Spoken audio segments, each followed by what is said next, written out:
Hello all. Very good evening to you all. I welcome you all to day 3 of Project Build-A-Thon. I hope I'm clearly audible.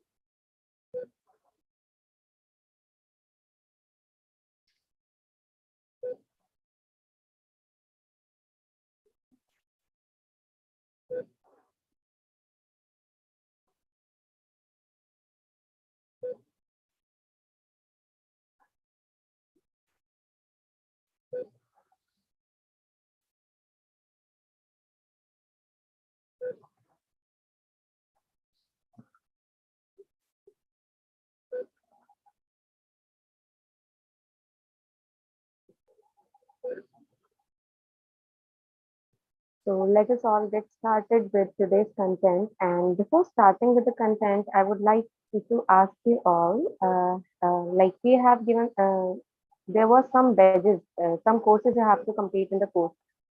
So I hope you guys have done that. And if you have not done that, I would request you all to please complete those courses.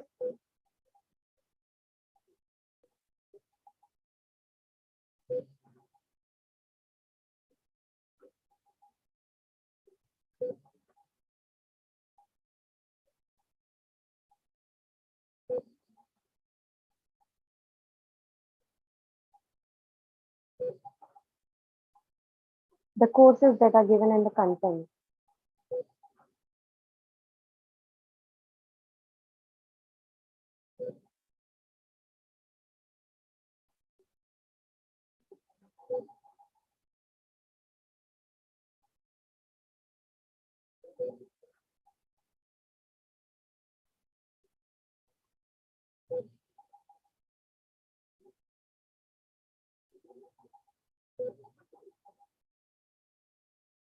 Let us begin with today's topic. Today we will start with the machine learning algorithms. So the, today's agenda,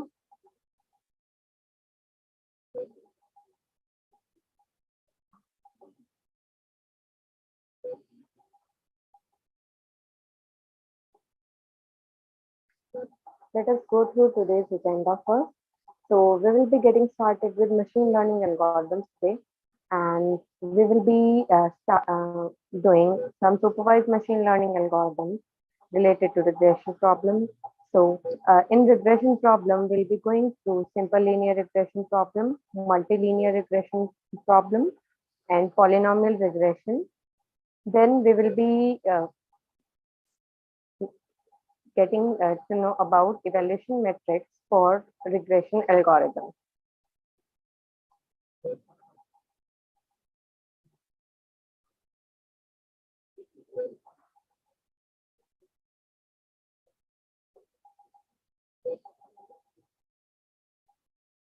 So before starting with the algorithms, let us first brush up the content and brush up what is machine learning. So machine learning is a branch of artificial intelligence and computer science which focuses on the use of data and algorithms to imitate the way that human learns and gradually improving its accuracy. So as the definition says that it's a branch of AI and computer science which focuses on the use of data and algorithm using which we can train our machine and we can predict for future. So we are daily, we are whatever we are doing, what work we are doing, we are creating some information, we are creating some records. So information from the observable environment can be systematically recorded and processed in a way different from human traditional process. So the information that we are creating every day, so we can process that information in a way that is different from the way that we human traditionally process. So nowadays we have electronic spreadsheets that contribute to an increase in richness of recorded data. They help us to understand the data. A study of developing computer algorithms from transforming into intelligent actions is known as machine learning. So, I repeat, a study of developing computer algorithms from transforming data into intelligent actions is known as machine learning.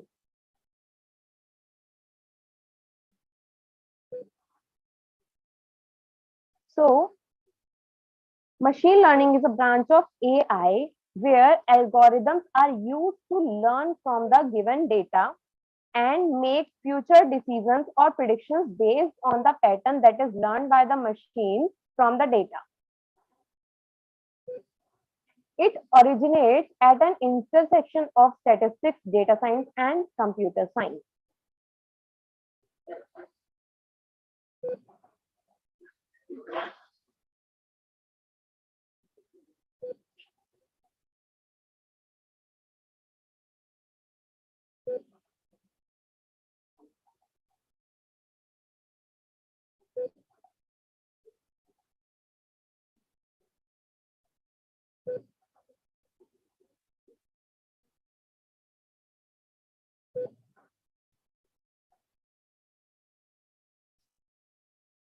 So, Mr. Sundar Pichai has said that machine learning is a core transformative way by which we are rethinking everything we are doing.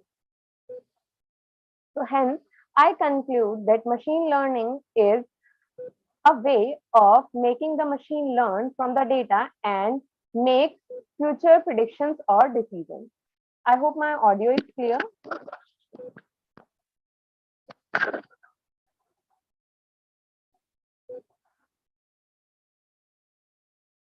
Okay.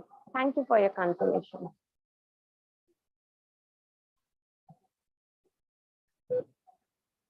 So let us now see the machine learning life cycle. So the first step for machine learning life cycle is the collection of data. We can collect the data from multiple sources, Kaggle, UCI, data.gov.in, and we can collect the data from surveys, or we can create the data. Then it comes to data wrangling. So data wrangling will learn in deep today when we'll be performing data wrangling on some data today. So data wrangling is nothing but cleaning of the data to make it usable so that the machine can understand it and we can use it for analysis. Then we will analyze the data. Then we can train and test the algorithm. So we will train and test the algorithm. Here comes ML into the picture. So here we will train the machine using some algorithm, and then we will test the accuracy of the model. Then we will deploy our model. Now, there are different types of machine learning algorithm as we have already seen in the first session. So let us just go through it. So we have supervised, unsupervised, and reinforcement learning. So what happens in supervised learning? As it is visible here in the image, we can see that an instructor is teaching the student in the similar way that we have been taught in our schools. So there is a teacher who teaches us that a plus b is equals to this, 4 plus 5 is equals to 9.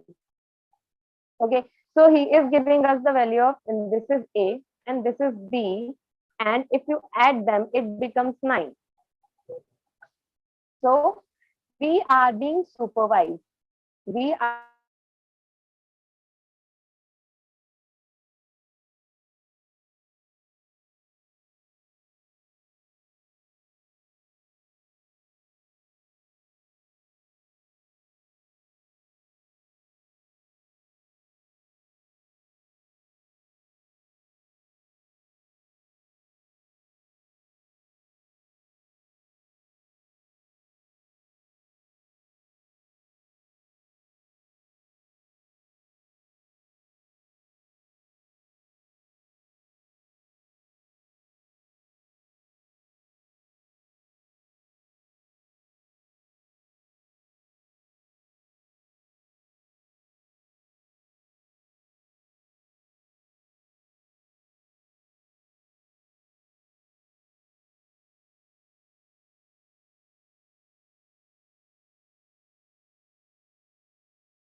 Hello. I hope I'm audible now. Sorry for the inconvenience.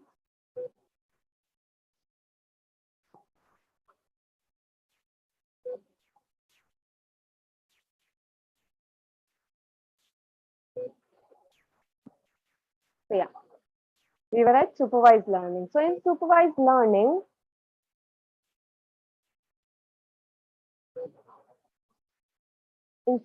learning, we make machines learn from the data that has clearly defined labels.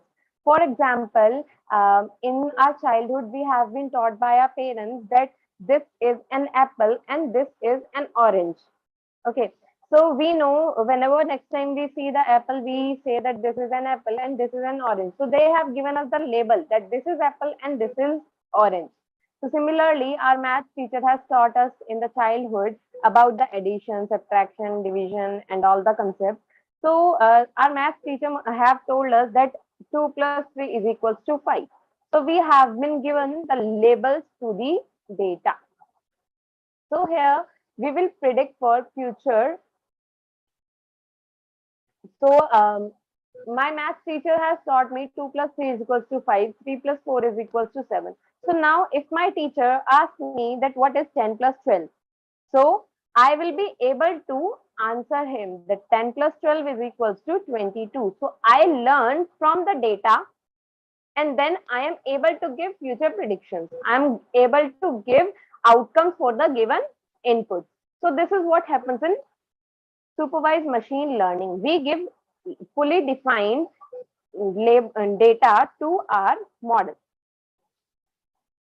Then our machine learns from the data using some patterns, and then our model is built. Then whenever we give an input to our model, it will give us the output based on the learning from the data.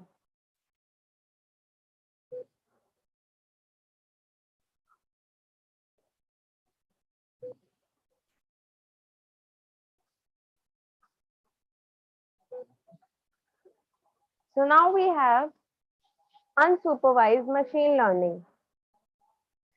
Here you can clearly see in the image, this is a kind of self-learning. Here the machine learns itself from the data. Machine recognizes the pattern itself and learn from the data and is able to classify the data into different clusters or different categories. Okay, so here what happens is I have given you some X fruits. I have not told you what is this, what is that. So what will you do? You will cluster them, you will make groups out of them unknowingly what that is. Unknowingly what that is, you will just cluster them that these are similar looking, this is cluster 1, these are similar looking, this is cluster 2, these are similar looking, this is cluster 3. So similarly, it happens here. So we have a machine that understands the data and is able to classify the data whenever given an input. Now, the third is reinforcement learning. The third is reinforcement learning. It is an approach to AI and it is a reward based or we can say experience based learning. So in our childhood, we didn't knew that what is hot and what is cold. Like how does a cold substance look like and how does a hot substance look like. So we may have touched the any hot substance, any hot thing. So when we have touched that hot thing, so we got to know that this is hot and this is like if I'm touching it, so my hand is getting some heating sensation. So I will not touch that again. So I have done a mistake and I have learned from that mistake. So this is what happens in reinforcement learning. This is basically reward based learning where we learn from experiences or where we learn from the mistakes.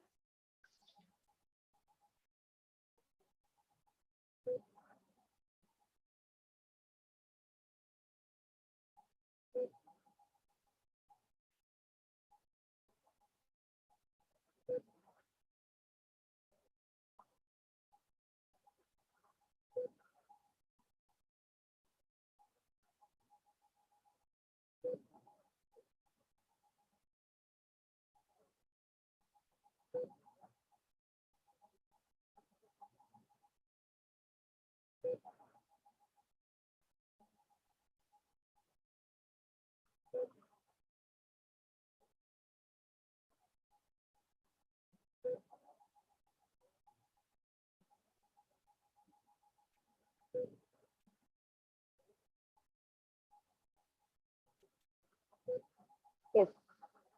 So now we come to machine learning techniques. So there are different techniques for machine learning algorithms.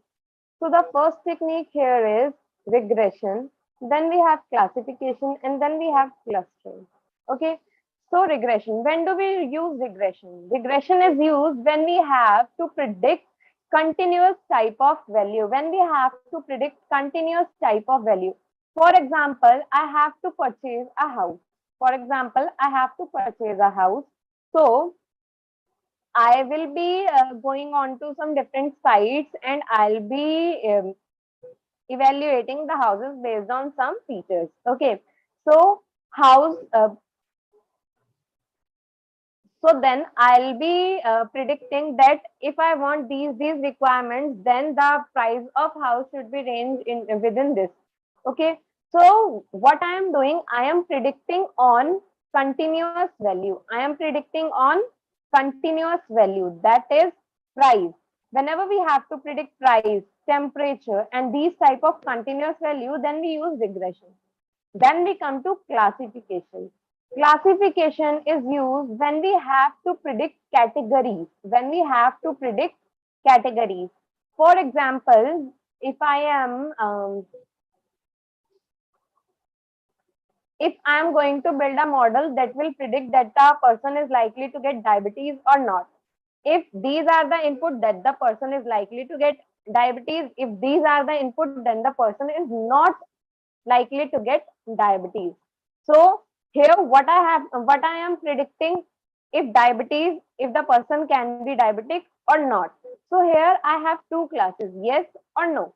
When we have to predict classes, then we use classification algorithm.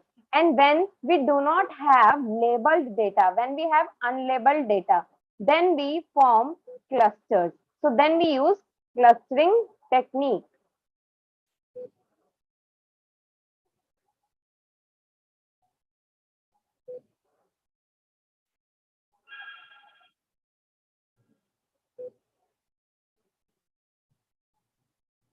So now there are some important libraries that we will use while building the model.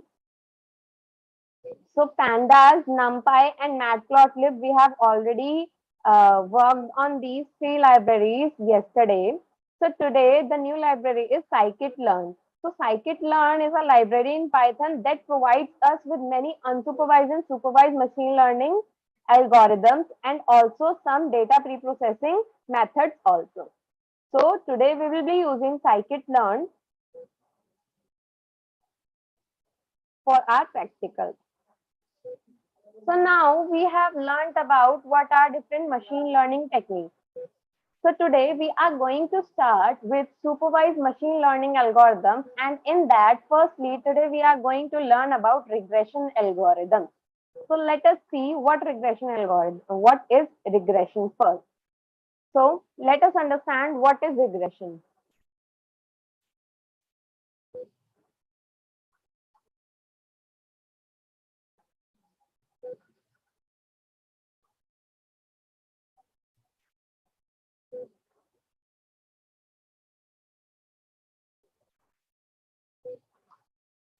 So regression analysis is a statistical method that helps us to analyze and understand the relationship between two or more variables of interest. So regression is a statistical way to establish the relationship between a dependent and an and a set of independent variables. Okay.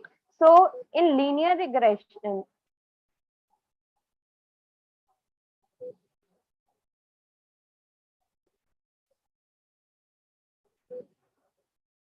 so here we will be establishing a statistic.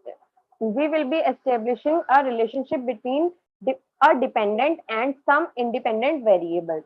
Okay, so it is a statistical way to define the relationship between a dependent and independent variable.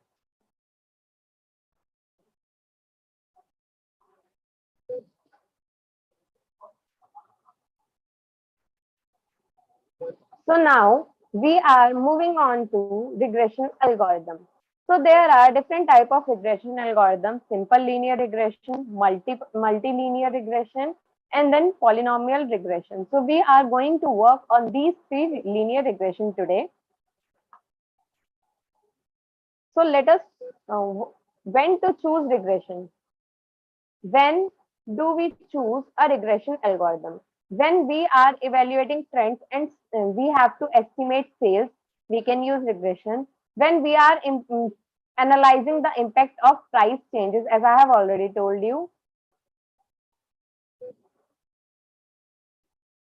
And then we have for the assessment of risk in financial and insurance department, we use regression. So these are the scenarios where we can use regression algorithms. So the first algorithm we are starting with is linear regression.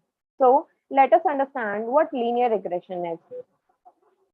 So we have an independent variable x and a dependent variable y. So linear regression estimates a relationship between a dependent and one or more independent variables. So in simple linear regression, we will predict scores on one variable from the scores on a second variable.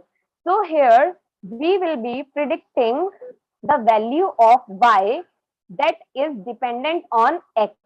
So here x is independent, and y is dependent, and value of y is depending on x. Value of y is depending on x. So there will be some trend in x and y. If x is increasing and y is also increasing, then we will have a positive line and increasing line. So we can say that this line is positive regression line. Then if x is increasing and y is decreasing, then we will get a negative line, and we can say that these x and y have negative relationship. That is negative regression line.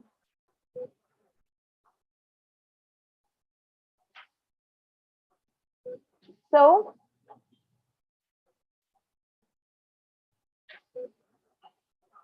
this is the regression line. If we have a positive relationship between x and y, so this will be the regression line. So here, from linear regression, what do we understand? So if we have some data points like this, data point is nothing but the points from our data set. If I am plotting the data points from the data set and they are looking like something this, and I am plotting a line. To cover these points. Then this line is said to be a linear regression line. And how are we going to get this line? We are going to get this line using the equation y is equals to mx plus c. We all must have seen this equation. And we all have worked with this equation in mathematics also. So this y is equals to mx plus c is the equation for a linear regression line.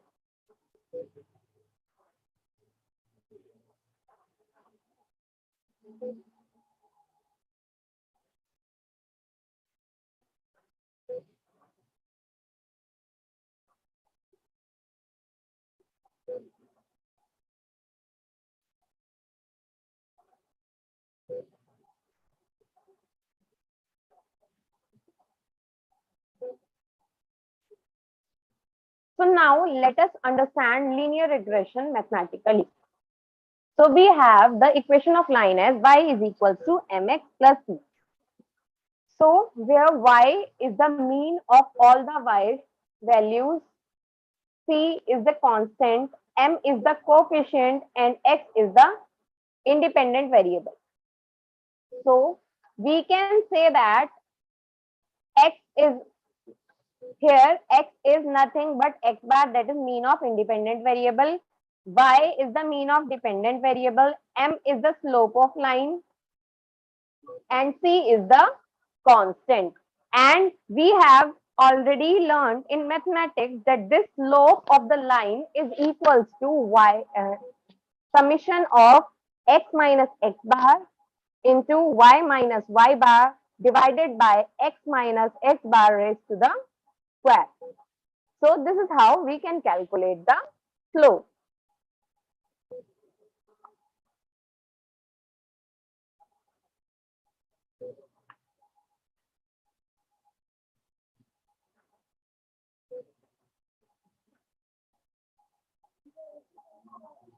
So these are my data points and I have plotted the line y is equals to mx square here.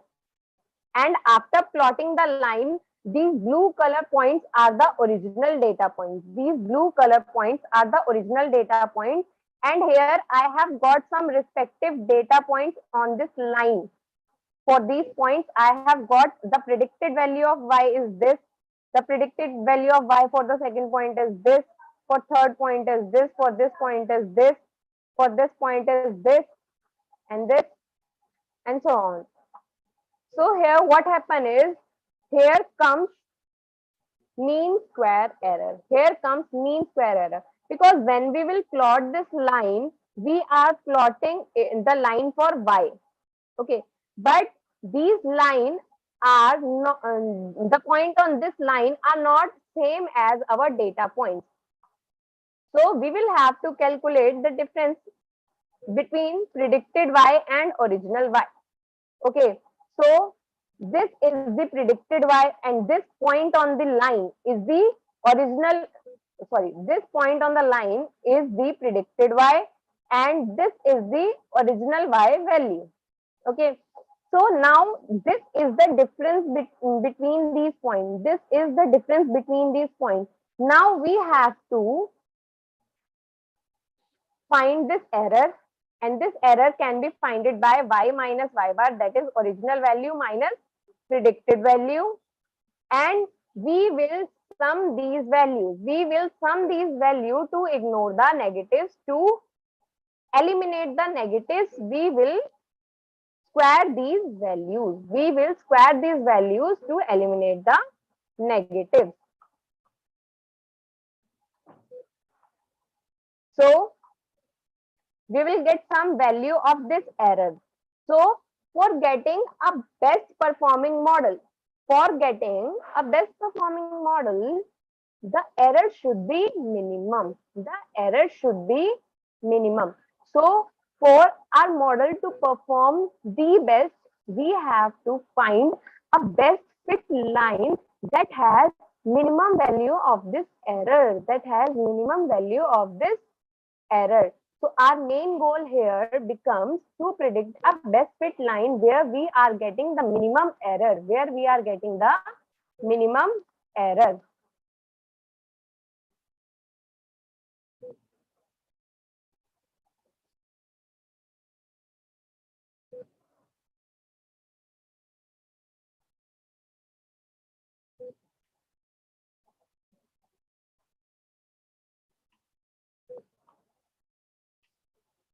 So now let us dig deep into the mathematics for this linear regression.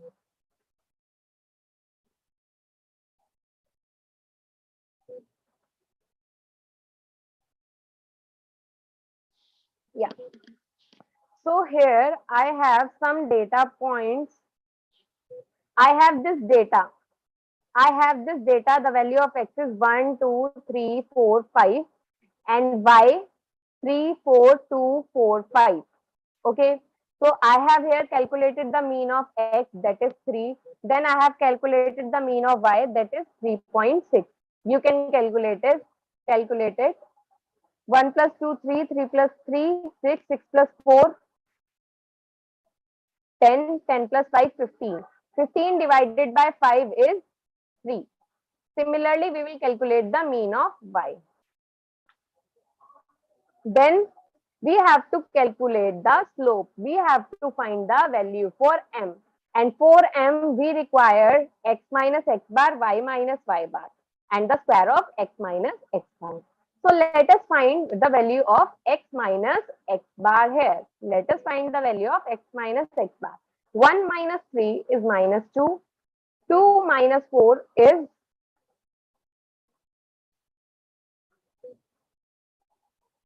sorry, 1 minus 3 is minus 2. 2 minus 3 is minus 1. 3 minus 3 is 0. 4 minus 3 is 1.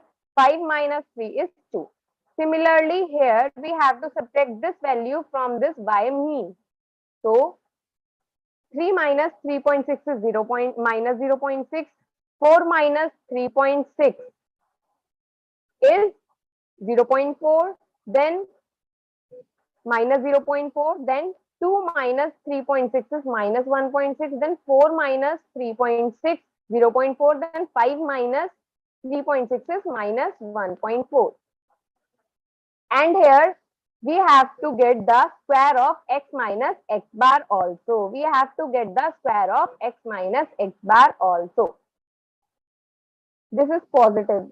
This is positive here.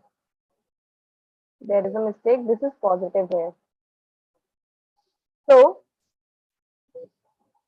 now the square of this column becomes minus 2 square is 4, minus 1 square is 1, 0 square is 0, 1 square is 1, 2 square is 4. Now the product of these two. For the numerator of the slope, we want the product of these two. So minus 2 into minus 0.6 becomes 1.2. 1 into 0.4 becomes minus 0.4. 0 into minus 1.6 becomes 0. 1 into 0.4, 0.4. 2 into 1.4 becomes 2.8. So now what will be the value of slope? Summation of this x minus x bar, y minus y bar divided by summation of this. So summation of all these value becomes 4 and summation of all these value becomes 10. So we get the value of slope as 4 by 10. We get the value of slope as 4 by 10.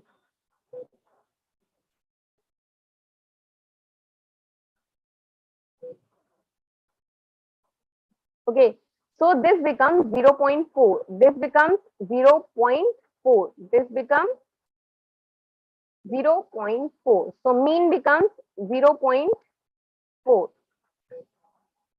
Now we will calculate the value of C by putting the value of y bar, x bar and m into this equation. We will try to find out the value of C by putting the value of y bar, x bar and m into this equation. So y bar is 3.6, m is 0.4 and x bar is 3 plus C. So from here we have got the value of C as 2.4. We have got the value of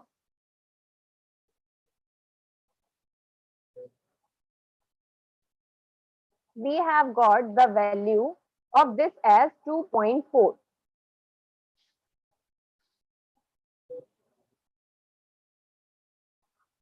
Yeah, here the value is positive. The minus sign here is put by mistake. This is a positive value. So please consider this as a positive value. So here you can also see minus 1 into 0.4 becomes 0.4, minus 0.4. So we have calculated the value of C as 2.4. We have got the value of C as 2.4. Now we have got the equation as this. We have got the value of M. We have got the value of C. Okay. So now for predicting any future value, we can use this equation. But for that, firstly we have to check, is this a best fit line? Firstly we have to check that is this a best fit line? For that, what we will do, we will check the value for the For these value of x, we will check the value of predicted y. Are we getting value near this? So let us check it. So the value of C is 2.4. The value of M is 0.4. And the equations become this. We have the value of x as 1, 2, 3, 4, 5. So let us put these 5 value in these equations and let us get the value of predicted y. Let us get the value of predicted y.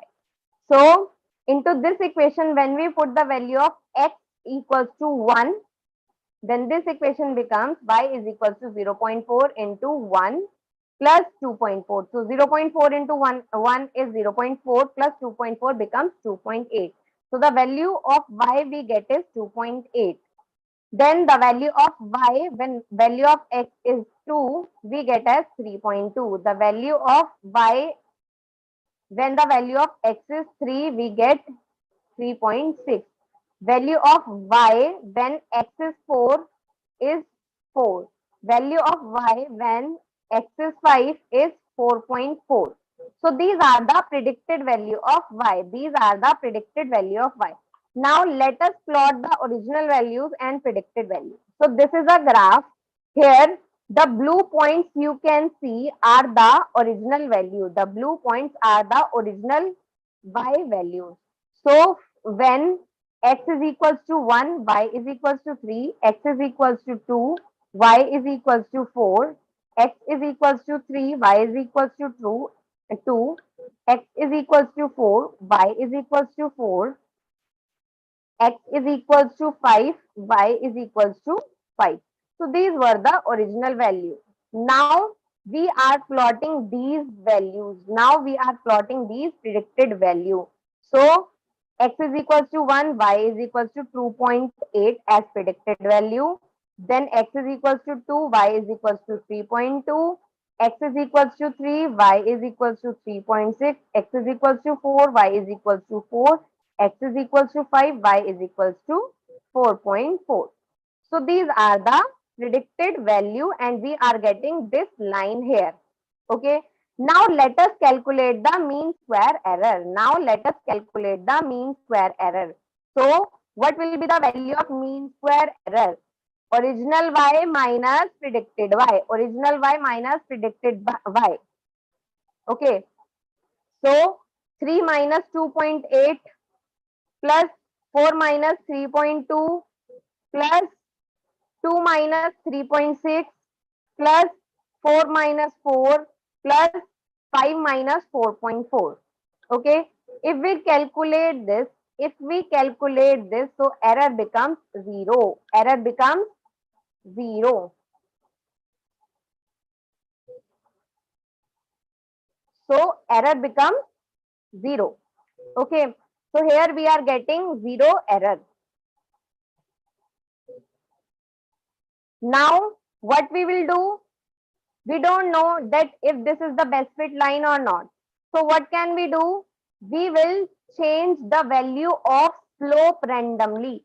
Randomly, the system will change the value of slope. That is, the value of m will be changed randomly. Then again, we will perform the same procedures. We will find the value of c. Then we will get an equation.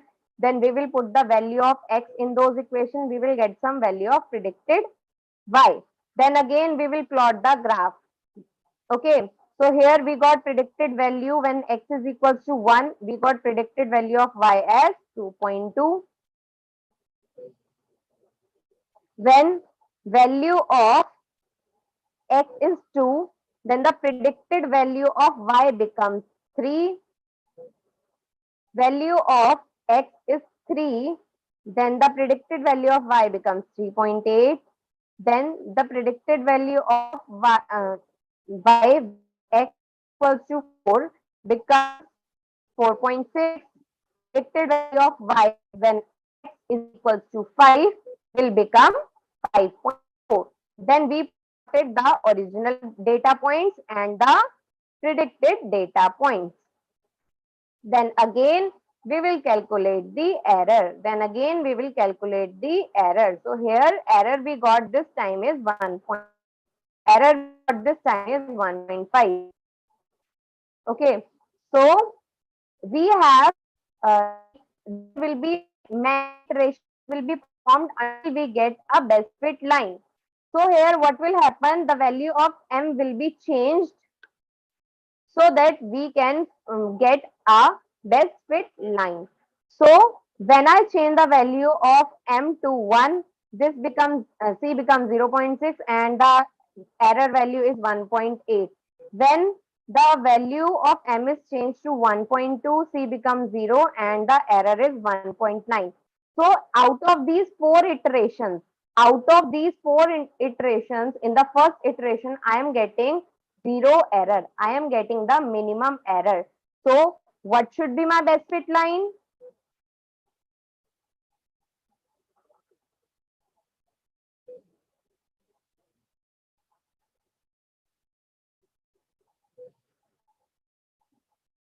Our best fit line should be the first line, because here we are getting error as 0. Here we are getting minimum error.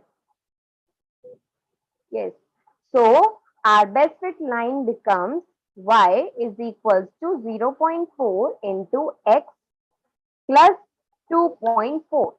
So now if I am taking uh, a data point out of this data, if I am taking a data point out of this data, that is if I am taking the value of x is equals to 6. So I have got this best fit line here. I have got this best fit line here. Okay, so I will put the value of x here and then I will get some predicted value of y. I will get some predicted value of y. So this will be the predicted value of y when x is equals to 6. Similarly, I can predict the value of y on different values of x. So this is what the mathematics behind linear regression. This is what the mathematics behind linear regression. So what happens here is in real time situation, there are many iterations performed and we have a lot of data points. I have taken only 5 data points, but in real data set, there will be not so less data points. There will be a lot of data points. So then our best fit line will have to perform a lot of iterations to get a best fit line. So you can see here, uh, after many iterations, we get a best fit line where the error is minimum, where the error is minimum. So this is what the best fit line, and this is how we can get the best fit line. So I hope I made the mathematics behind the algorithm clear.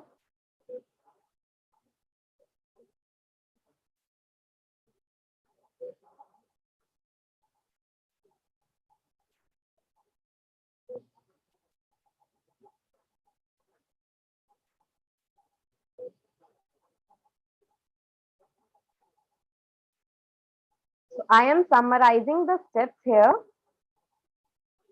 For those who are saying I'm going a bit slow, so I'm summarizing the steps here. So what happens is,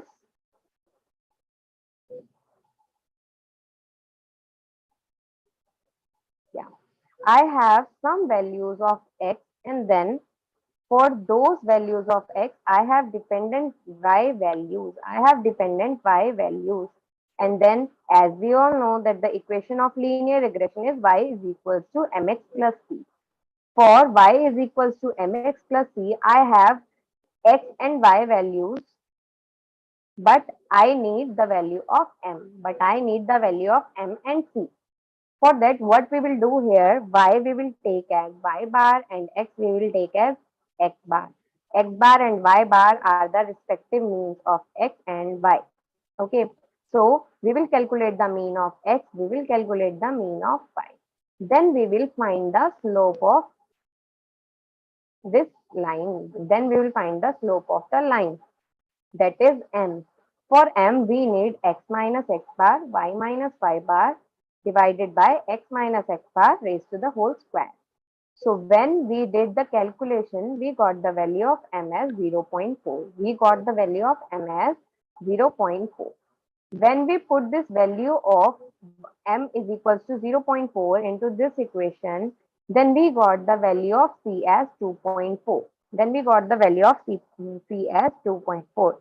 Now we get the value of y as, now we get an equation to predict the value of y. And that equation is y is equals to 0.4, that is m, into x plus c, that is 2.4. This is the equation we get. So now to check whether this is the best fit line or not, we have to calculate the mean square error. For that, we need value of predicted y. So to get the value of predicted y, we put the value of x into this equation that we got. Okay. So we will put the value of x is equal to 1, 2, 3, 4, 5. And for the respective value of x, we will get some value of y, predicted value of y. Then we will plot the graph for the original data points and the predicted data points. Then we see that there is some difference between the data points. So to calculate the mean square error, what we have to do, we have to sum the differences between these data points. So for the first iteration, we got the error as 0. Now what we will do, we will randomly change the value of m from 0.8. I have changed the value of m to 0.4 to I have changed the value of m as 0.8. Then we get the value of c as 1.4. Again, we get an equation. Then again, we find the predicted value of y. Then again, we plot the graph. Then again, we find the error. And now this time we get the error as 1.5. Similarly, we will perform many iterations until we get a best fit line. Okay. So for example, here after 4 iterations, we have got this error and our best performing line is the equation from the line of equations of the line from the first iteration, that is y is equals to 0.4 into x plus 2.4. Okay, so from here we have got the equation as y is equals to 0.4 into x plus 2.4.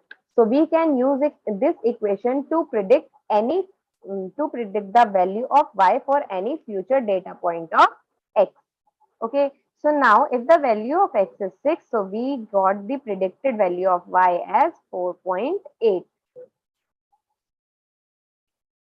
So this is how we will get the best fit line. This is how we will get the best fit line. This was all about the mathematics behind linear regression. So I hope it is clear now. Value of y is changed. Value of m is changed randomly. To get for the next iteration, we will change the value of m randomly. The model will change the value of m randomly. Okay. I hope it is clear now.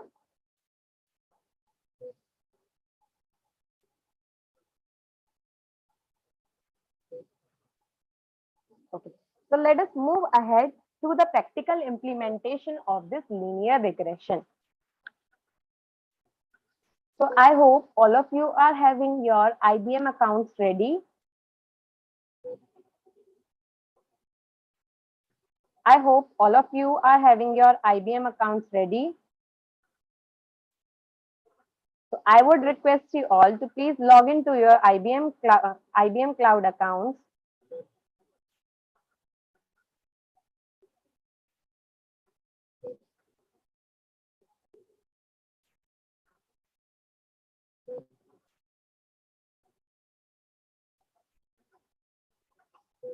So I have given the link to the login page of IBM Cloud account in the chat. So we will have 3 minutes to log in.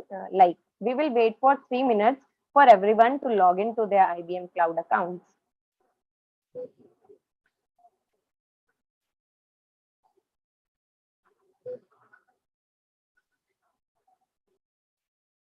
Till then, I would request the mentors to please share the dataset links.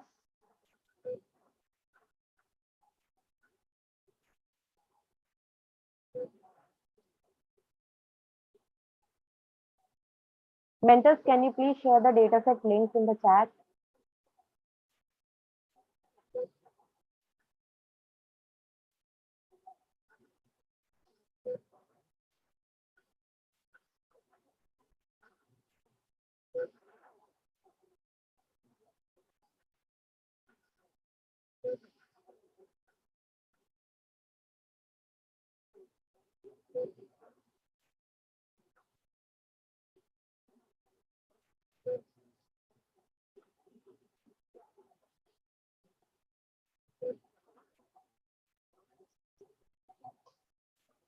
So Mahidar has also shared the dataset link, and I have also shared the dataset link in the chat. So I would request you all to please go to that link and download the datasets from that link. So there will be 3 datasets that we will be going to use today. I would request you all to please download the datasets and please log into your respective cloud accounts.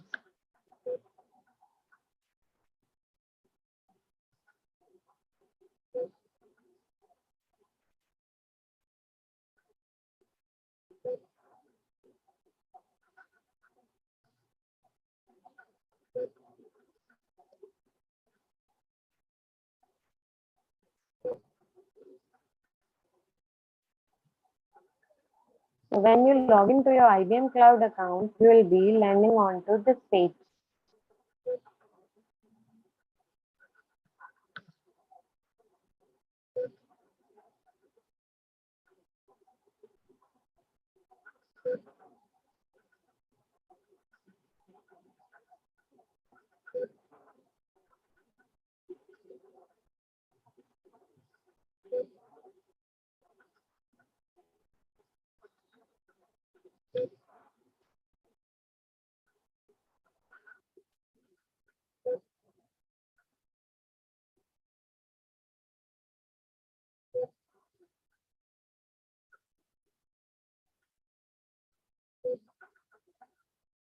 How to load the dataset, we'll just learn it when we will perform the modeling on the dataset. We will learn it.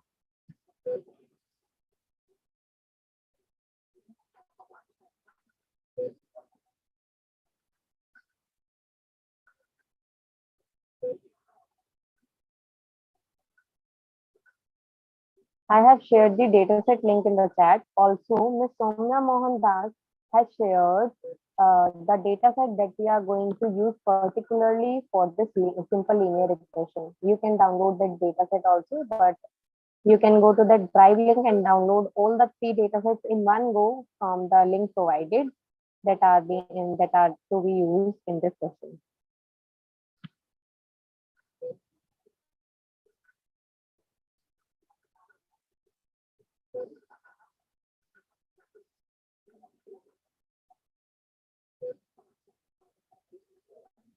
If you are on the catalog and you want to go to the dashboard, you can simply just click on this IBM Cloud.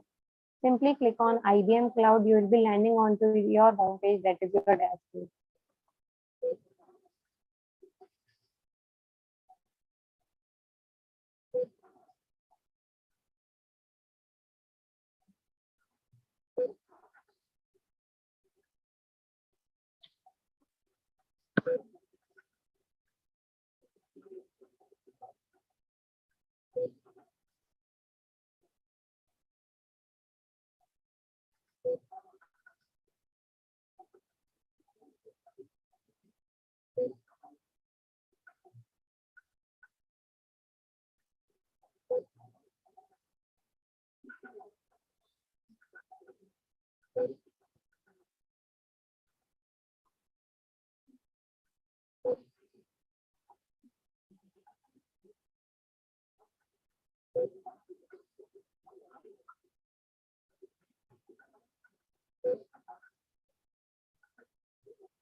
I hope we all are on the same page and we all are ready with the data set.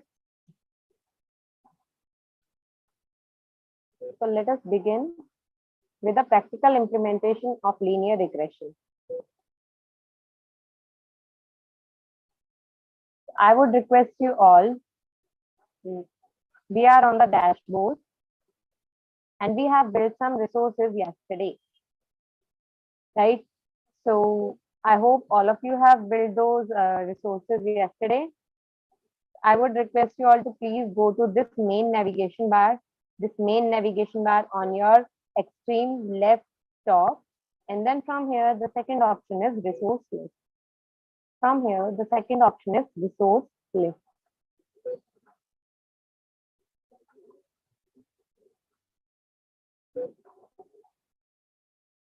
We have to go to the resource list.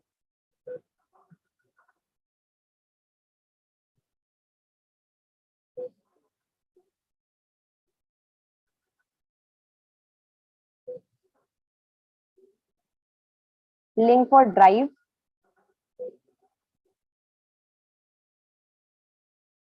Yes, sir. Shared in the chat. The link for the drive of dataset is shared in the chat.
Yeah, I am loading the, it is taking time for me to load resource list. Yeah, so it has loaded. So from here in the resource list, under services and software, you can find your Watson Studio service. Under services and software, you can find your Watson Studio service. I hope I'm clearly audible now. Okay. So under software and services in the resource list, we can find Watson Studio. I would request you all to please click on Watson Studio. When you click on Watson Studio, you will be routed to this page. From here, you have to click on Launch in IBM Cloud Pack for Data.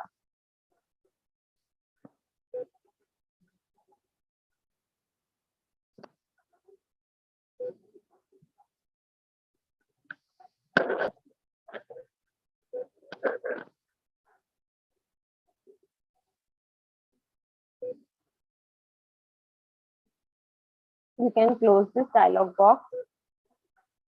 So what we can do from here is, from on the extreme left top, we have the navigation menu. I repeat, on the extreme left top, we have the navigation menu. We just have to click on this navigation menu, and here we have projects. So under the projects, you will get view all projects.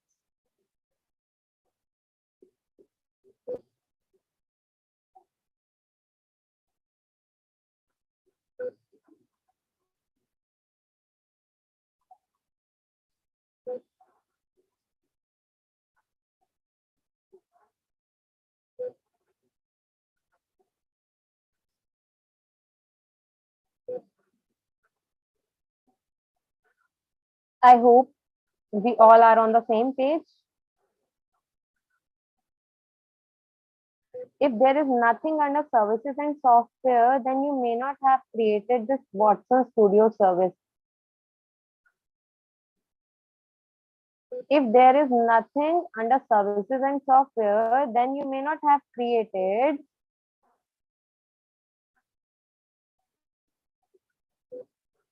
the service yesterday.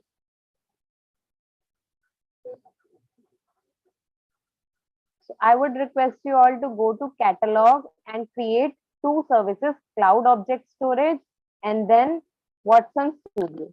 So you have to create two services for today, cloud object storage and Watson Studio. So when you create Watson Studio, you will get Watson Studio under services and software. Okay. So those who have created it will be landing onto this page after following the steps I have told.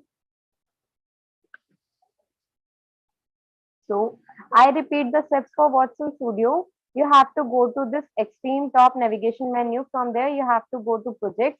Under the projects, you will find view all projects. So you will be having this one project demo day 2 1 that you have done yesterday. Okay.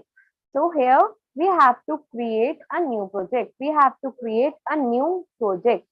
So for today, our case study, we have a data set that is salary data set that is shared by shared in the drive that I have shared the link for. So you have to click on create an empty project. You have to click on create an empty project. You have to click on create an empty project. So I am naming it as demo day 3. I am naming this as demo day 3. You can give any name you want to give. Okay. There's no compulsion. You have to give the same name. You can give any name you want to give. Here, if you want to give the project description, you can give it. As it is optional, I'm not giving it. And then when you give the name of this, you will get the create option enabled on the extreme right bottom. On your extreme right bottom, you will get the create option enabled after giving the name to the project. So then you have to click on create. Then you have to click on create. Click on create. Then your project will be creating. Then your project will be creating.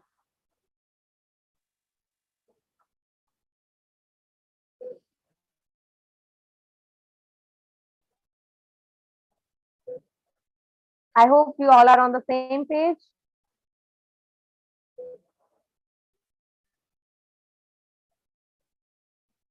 Let the page load. Yes. So now here you can see overview, assets, job and manage. So we will go to assets. We will go to assets and here we are having an option to add a new asset. We are having an option to add a new asset. So we have to click on new asset. We have to click on new asset. So now what we need a code editor to do the code on. So we will the right menu from the left menu, we will go to the fourth option code editor. From the left menu, we have to go to the fourth option code editor. And here we have Jupyter Notebook Editor. Here we have to select Notebook Editor. The same that we have done yesterday. So we want to create a blank notebook. Okay. So what we have to do here is we have to give the name to our notebook. We have to give the name to our notebook. So I am writing it as demo linear regression. Okay. I have given this name demo linear regression. You can give any name you want to give to your notebook. After giving the name, we can give the description that is optional here, so I'm not giving. So when I give the name, then I get create option enabled on the right bottom. So then we have to click on create. Then we have to click on create. Then we have to click on create.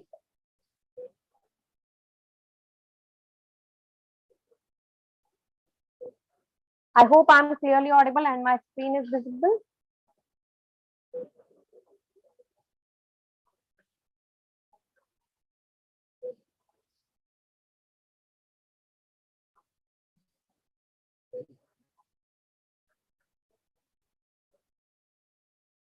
So it will take some time to load your notebook.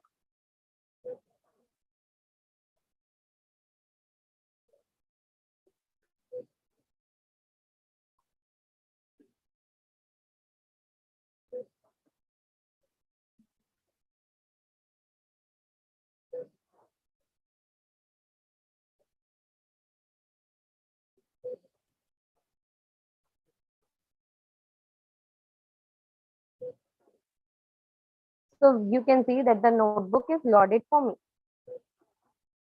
Now I am writing the steps here that we have to need,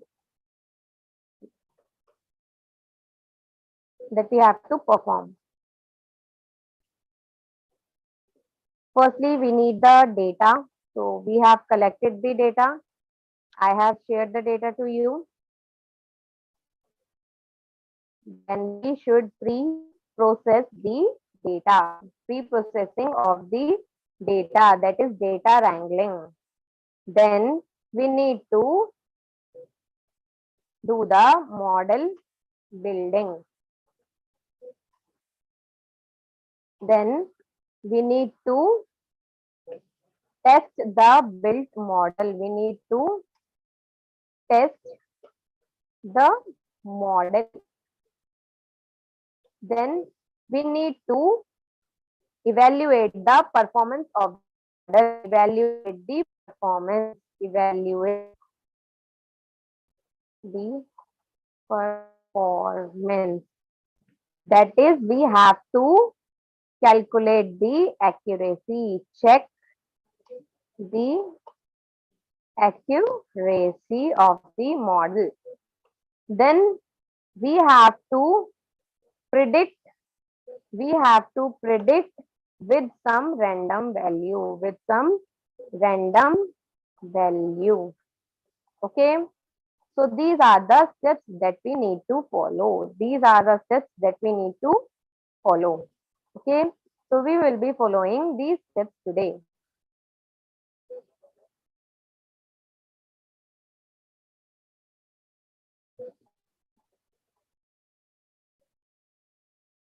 We need to follow these steps today.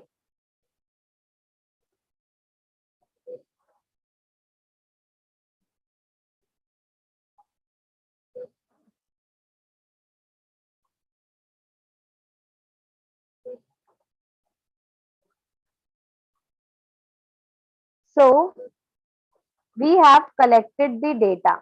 So the data that I'm going to use for this simple linear regression would be salary data. So if you have downloaded the data sets from the drive, so you must be having salary data. Then you must be having salary data. Now on your right hand side top in the white navigation bar, extreme last option. This extreme last option where you can see zeros and ones in the square format.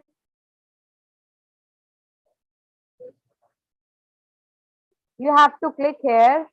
You have to click here on this last option in the white navigation bar. And then you have to drag and drop your data, or you can select your data. You have to upload your data here. You have to upload your data here. So after uploading the data, when it is 100% uploaded, you will get it something like this.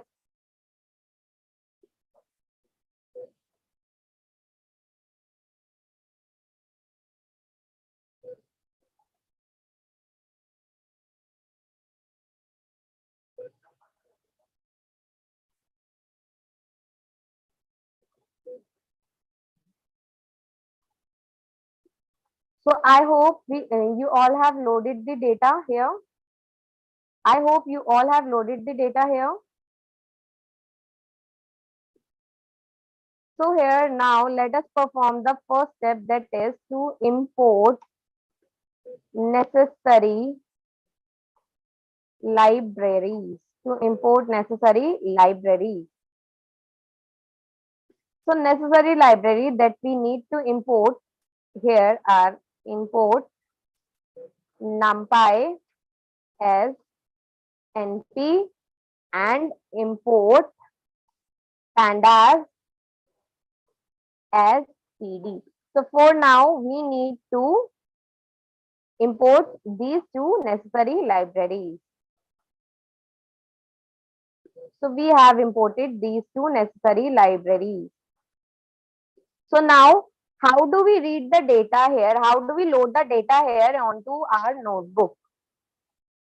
Now we need to load our data set. How can we load? We have to load it in pandas data frame. So here on IBM Cloud, we have, here you can see insert to code option. You have to click on this insert to code option. Then you will get pandas data frame option here. Then you will get pandas data frame here.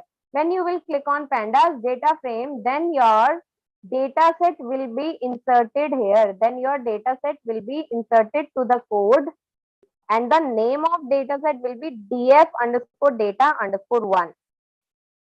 df underscore data underscore 1. So you can change this name here. You can change this name here. So I am changing the name to data only. I am changing the name to data. Before executing, you have to change the name here. I am changing the name here to data. In the last two lines, you have to change the name. Okay. Then you have to run this cell. Then you have to run this cell. So what does data.head do? Data.head will show us the top 5 rows of the data. Data.head will show us the top 5 rows of the data. If we want to see the top 10 rows, so we have to give 10 here. So it will show the top 10 rows. Okay. You can give any number here. So you will get that number of rows here. Okay. Then data.tail function. Data.tail function. Data.tail function will give you the last 5 rows by default. And if you give any number here, so it will give you that number of rows. But by default, it will give you 5 number of rows. Okay, I'll repeat the steps to load the data set. So you have to go here, this extreme right icon. Then you have to drag and drop your data set here. You have to drag and drop the data set here. The data set name is salary underscore data. You can find in the folder that is shared to you. So you have to drag and drop the data set here. When it is uploaded 100%, what you have to do, you have to just click on this cell, and then you have to insert to code as pandas data frame. You have to click here at pandas data frame. Okay. After loading the data set, you have to change the name here. You have to change the name here. You can give any desired name. So I'm giving the name as data. So I'm using data as the name of my data set. Okay.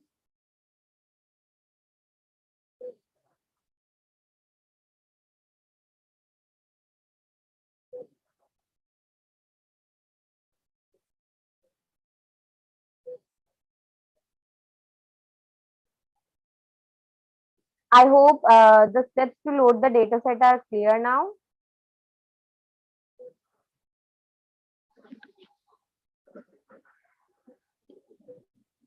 Okay.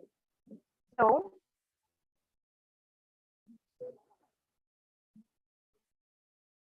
if you want to see the whole data, then you just type data here and you will get to see the whole data. Okay. So now I want to check the info about my data. So data.info option is used. Data.info function is used to check the info about the data. So it is saying that we have 30 entries, that is we have 30 rows from 0 to 29, and we have two columns here, and in both the two columns there are 30 ordinal values, and the both columns are of float type. Both the columns are of float type. Ma'am, what do you want me to repeat the last step?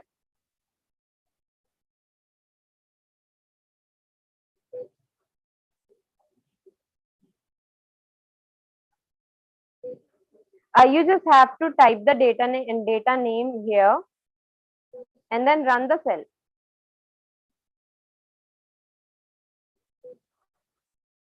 If it is showing the data not defined, then you can you please check that you have changed the name here and executed the cell after changing the name here. You have to give the name data here, then only you will be checking, you will be able to check data.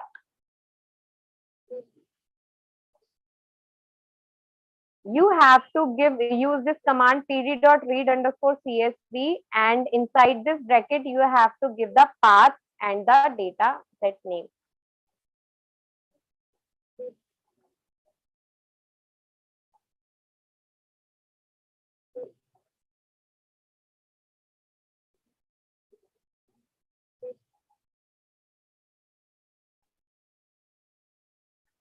Ma'am, this code will be unique for everyone. This code, cell number 4 will be unique for everyone. So you have to just go here and click on insert to code and pandas data frame.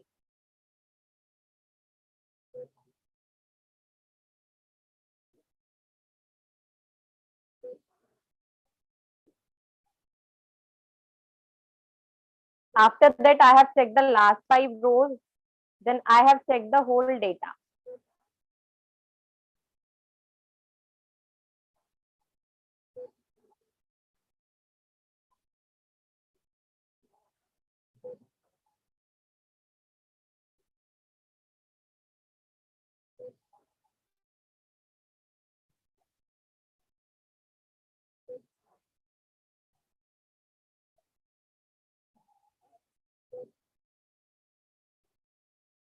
When you load the data, then you will see that there are 2 columns in your data.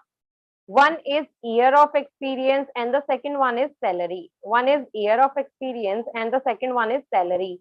So year of experience is independent. Year of experience is independent column here, and salary is dependent column here. So salary is depending on the year of experience.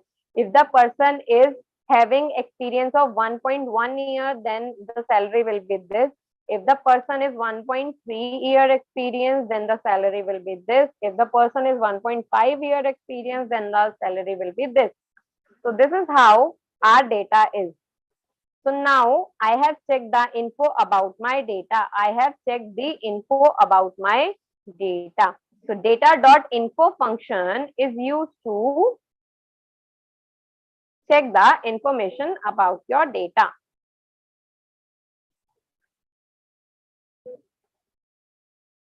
Then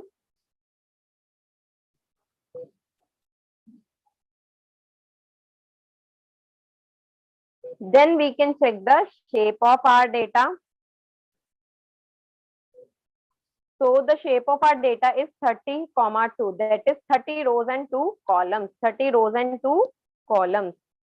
Then let us see the descriptive analysis of our data. So we use data.describe function to get the descriptive analysis of our data.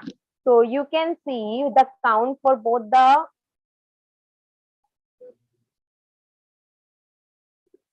count for both the columns is 30. So that means we have 30 value in year of experience and 30 value in salary.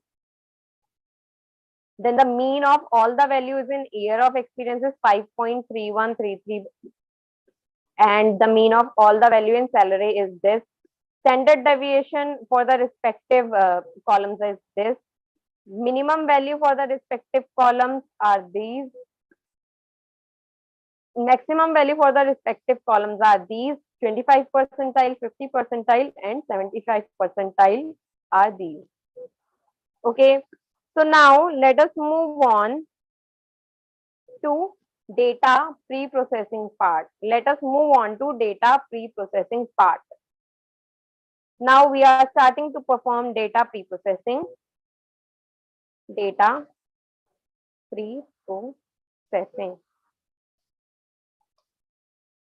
So to perform data pre-processing, we have some steps. To perform data pre-processing, we have some steps.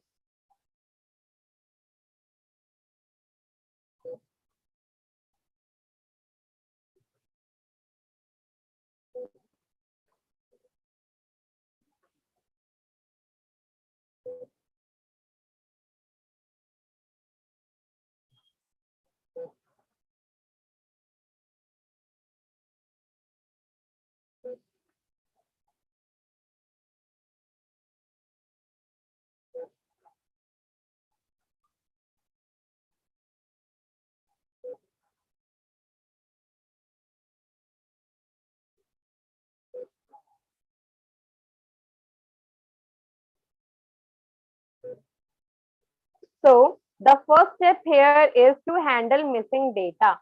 The first step in data pre-processing is to handle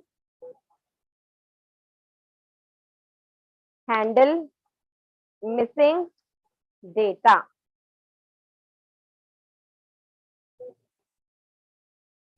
To handle missing data, firstly, we have to check that if we have any missing value or not.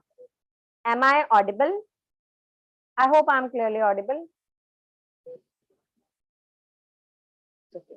So, for handling the missing data, let us first check that if we have any missing data. So for checking any missing data, we have a function called is null. We have a function called is null.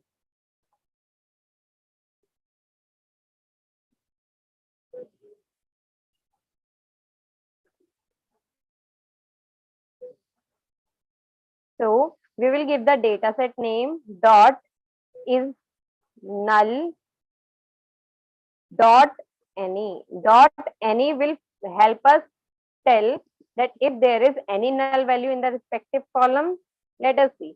It is saying there is no null value in the year of experience column and no null value in false in salary column. False means that there is no null value. So we do not have null value. So do we need to handle null value? We do not have any null value. So do we need to treat null values? We do not have any. So why we will treat? Okay. So there is no need to handle missing values. Now, is there any textual column? Now, the next step is to convert textual column to the numerical column. So do we have any textual column? No. We do not have any textual column. So we do not need to perform that step also. So we do not need to apply any encoding technique here. We do not need to apply any encoding technique here. So now what we will do, let us check what type of data points we have. Let us do data visualization. Let us plot the data points. Okay. So for plotting the data point, I have to import matplotlib.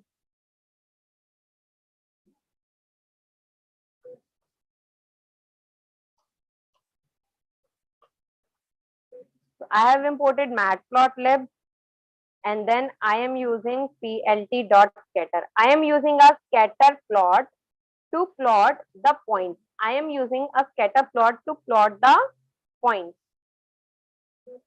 So X value is the data dot year of experience. Data dot year of experience. PD not defined means you have not imported pandas as PD. If you run the cell import pandas as PD again, so you will get it.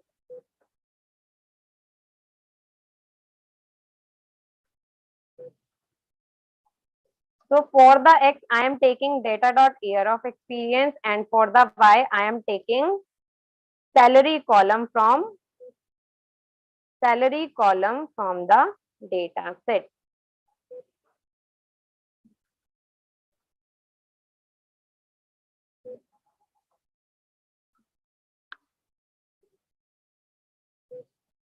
Okay.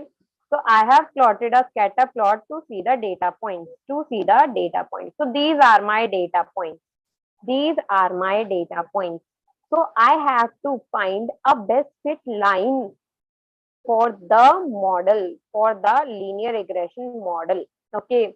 So for that, we need to perform some data pre-processing steps. So we have already checked for missing value, textual values. The next step is to split the data into dependent and independent variables. The next step is to split the data into dependent and independent variables. So what are the dependent and independent variables?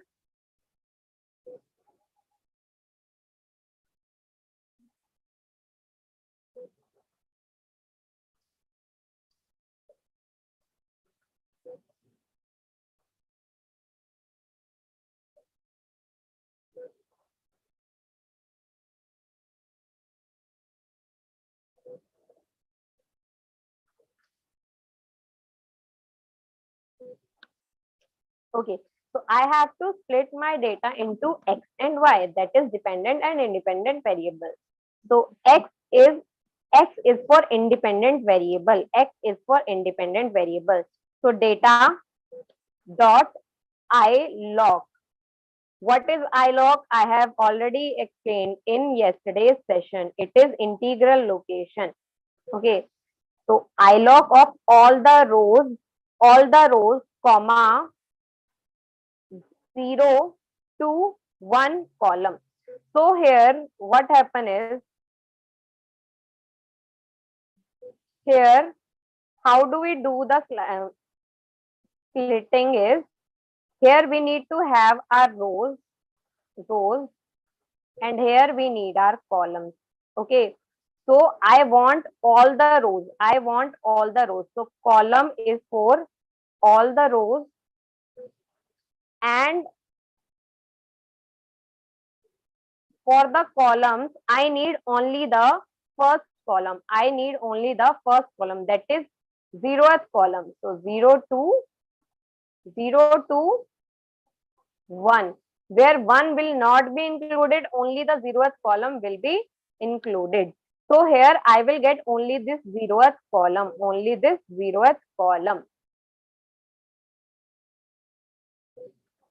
I hope this is clear how I did this splitting.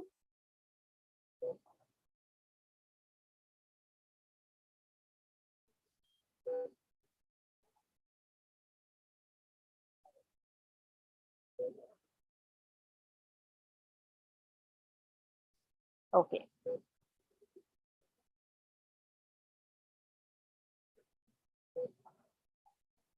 After doing this, I want to check the value of X.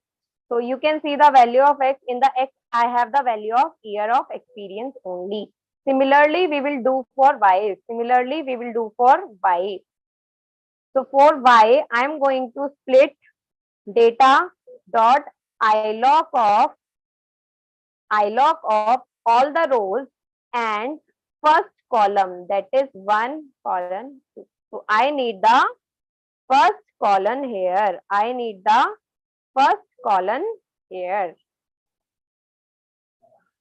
checking the value of Y. You can see I have the value of salary in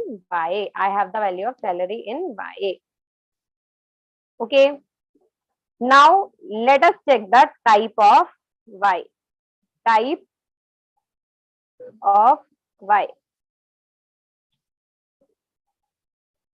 It is pandas core data frame. Type of X. It is pandas core data frame. Now let us check the shape of X. X dot shape. Sorry, we do not have this. Yeah, so the shape of X is 30 rows and 1 column, and similarly the shape of Y will be 30 rows and 1 column. Now we have splitted our data into dependent and independent variables. So the next step here becomes is split into train and test. Train and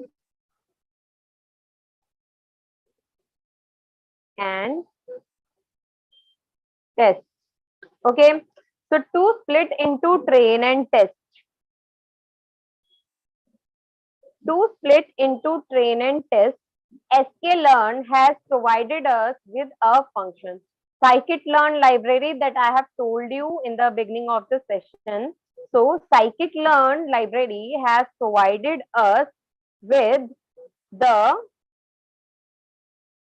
train test split function. So we have to import sklearn. Sklearn is a short form of scikit-learn. Sklearn. From sklearn, model selection. From model selection, we need to import, from sklearn dot model selection, we need to import train, test, and split function. From sklearn dot model selection, we need to import train, test, and split function. We need to import train, test, and split function.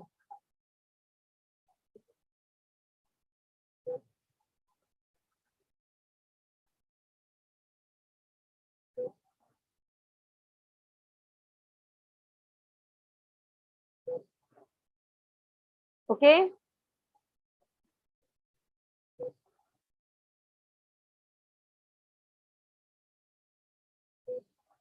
From sklearn dot model underscore selection, import train underscore test underscore split. So we have to import this. So let us first import this.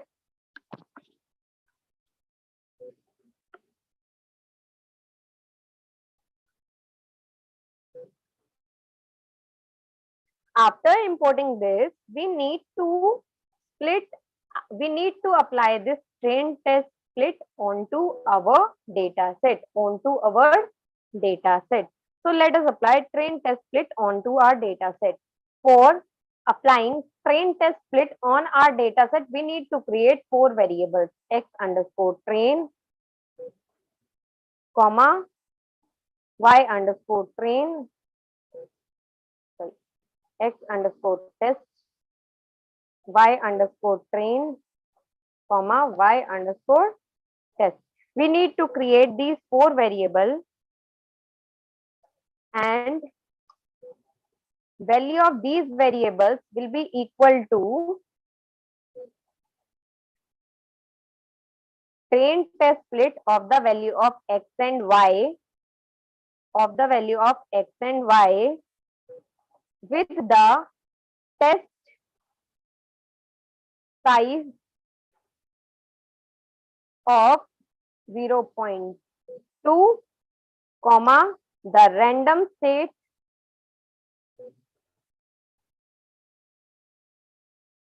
equals to 0.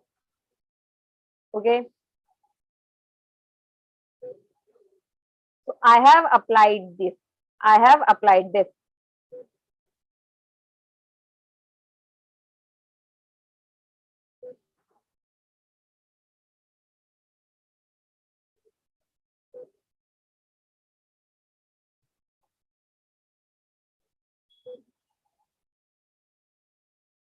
Now we will check the shape of all these.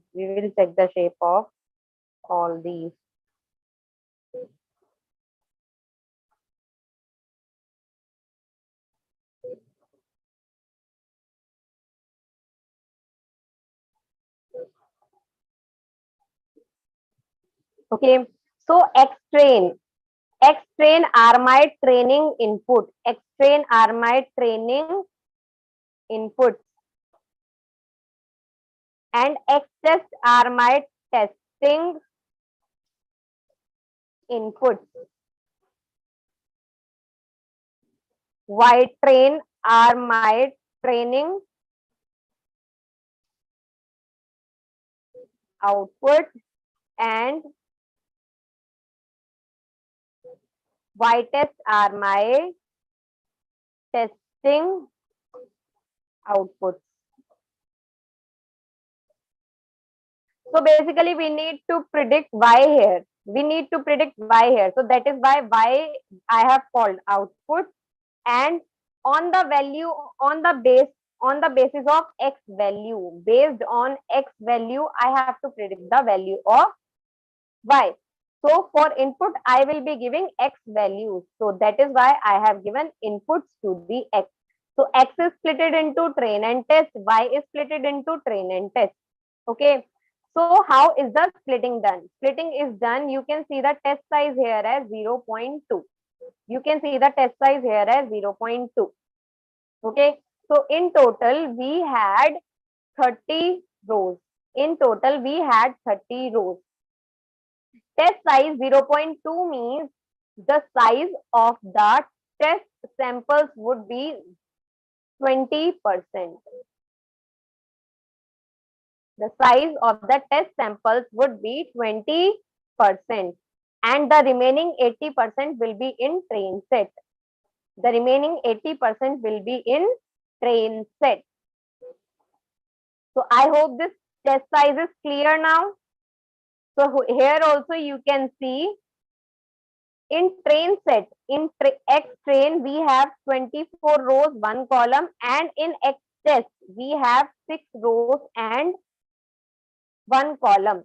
So 80% of 30 is 24, that is 24 rows, and 20% of X is in test, that is 6 rows in test. Okay, so I hope this test size is clear now.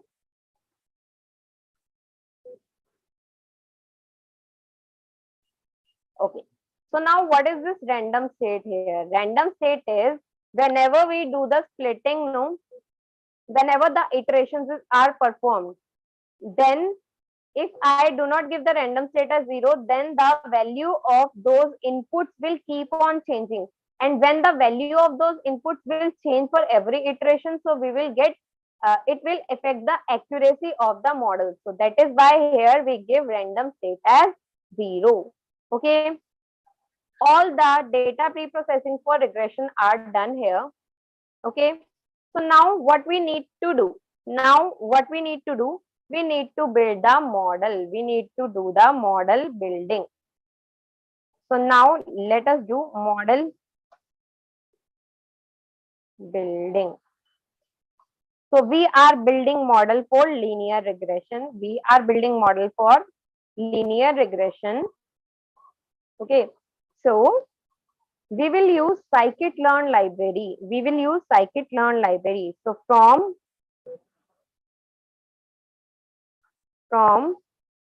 sklearn dot linear underscore model,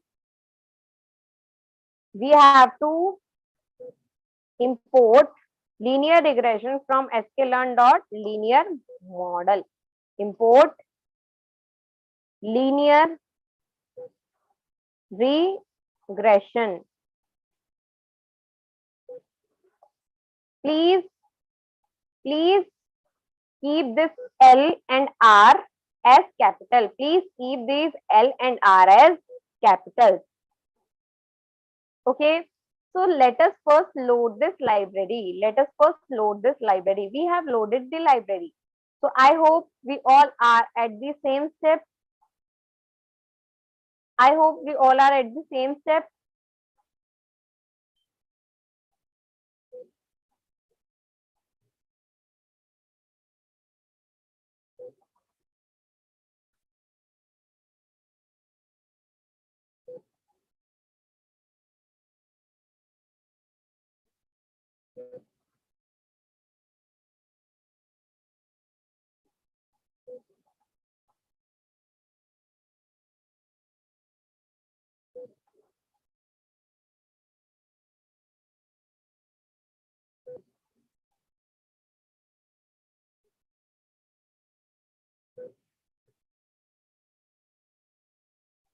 So now, if we have loaded the library, now we have to perform linear regression on my data.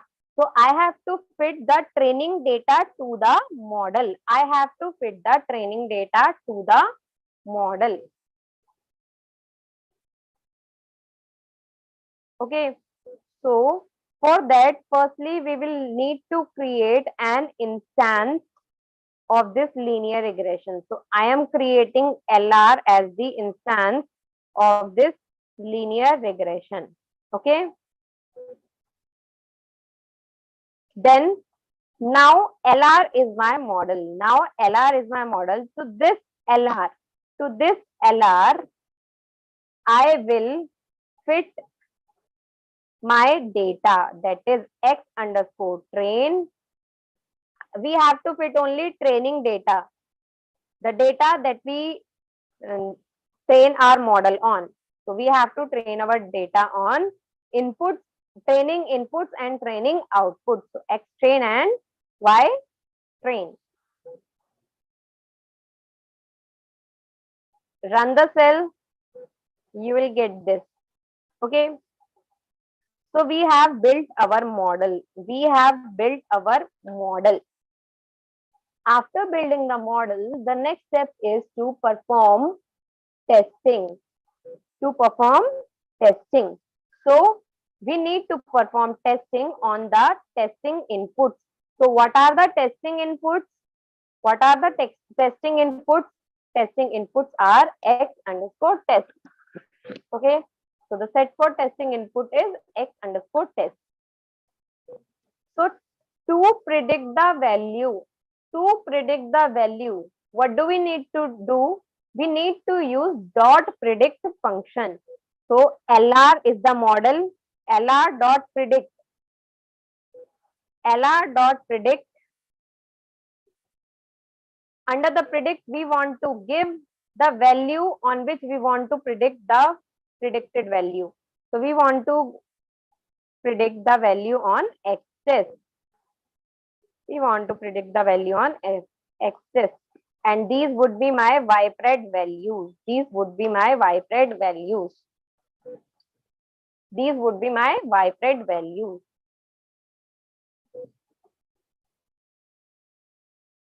So I hope we all are at the same step. Now I want to print the predicted Y values. Okay.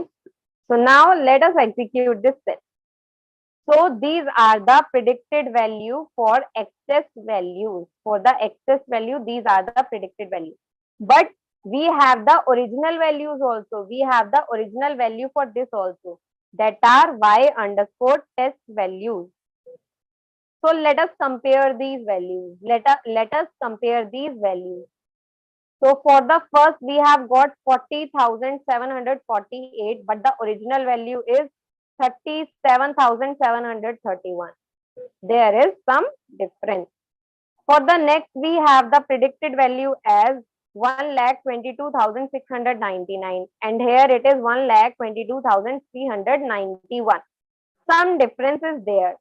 Then in the third value also you can see some differences there. In the fourth value you can see some differences there. In the fifth value also you can see there is some difference. In the sixth value also there is some difference. Okay, so there is some difference. So this is my Y and this is predicted Y. So now what is the next step? Now we need to evaluate the performance of our model. Now we need to evaluate the performance of our model. So for regression, we use different evaluation metrics. Those are R2 square, R2 score values. Then we have RMSE values and MSE values. There are some more evaluation metrics, but we are going to discuss these three. Okay, so for now we are using R2 score. For now we are using R2 score. So for that, from sklearn dot metrics, we need to import R2 underscore 4. Okay, we need to import this R2 underscore 4. Okay, I am giving ACC as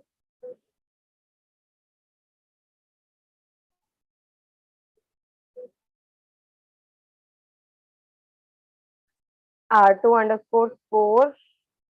And what are the values that we need to compare? Predicted value and original value. Predicted value and original value.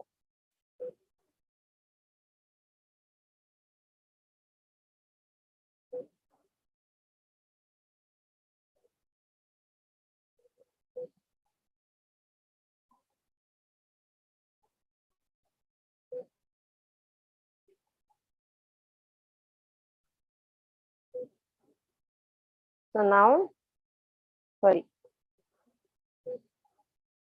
Y-pred and Y-test.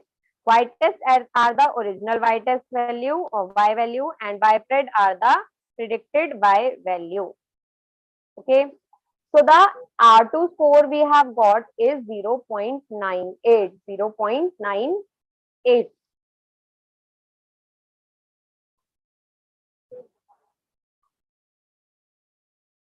Okay. So here our accuracy score is, our R2 score is 98.64%. 98.64%. So you can just multiply it by 100 to get the accuracy score, that is 98.64%. So we have evaluated the performance of our model also. Now let us predict the value on some random input. Let us predict the value on some random input. I will explain R2 score, the evaluation metric, in few minutes. Just please wait for a while. I will explain what is this R2 score.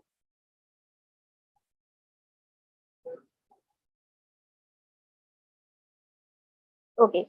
So now our last step is to predict the value on, to predict on some random inputs. To predict on some random inputs. So let us predict on some random inputs. So I am predicting salary. So the model name is LR, and to predict I use predict function on the value. What value? So for example, I want to predict for 3.5-year experience. Okay, I want to predict for 3.5-year experience. So it is saying the value would be this. It is saying the value would be this. Okay. So this is how we can predict on,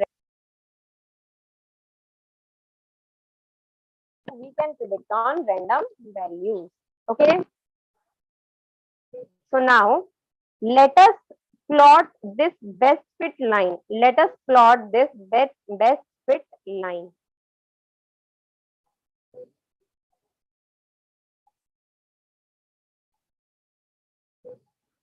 PLG.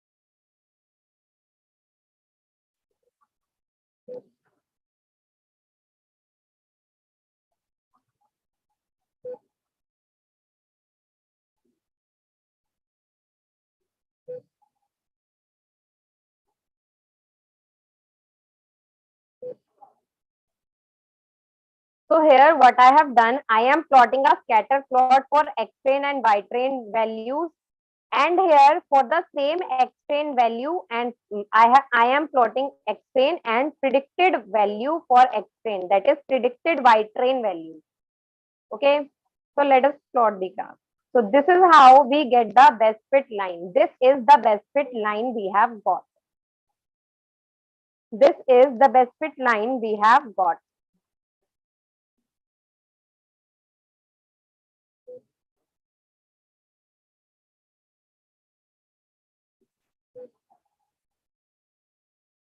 Okay.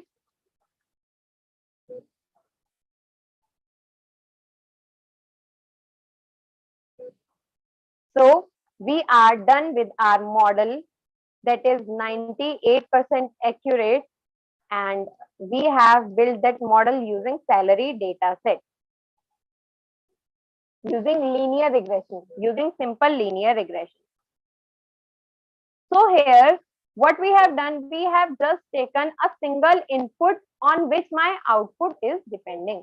We have taken just a single input on which my output is depending. But in real case scenario, is this the only input on which our output will be depending? No, there can be a lot of inputs on which my output will be depending. Can be a lot of on which my output can be depending, right? So here comes into the picture is multilinear regression. Here comes into the picture is multilinear regression.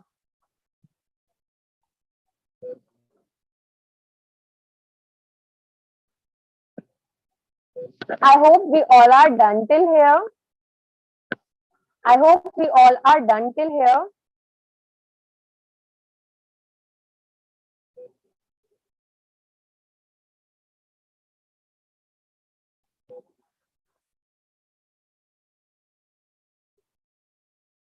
Okay. So now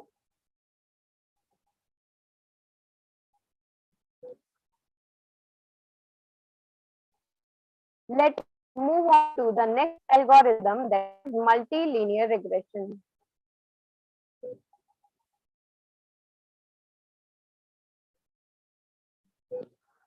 Let us move on to the next, that is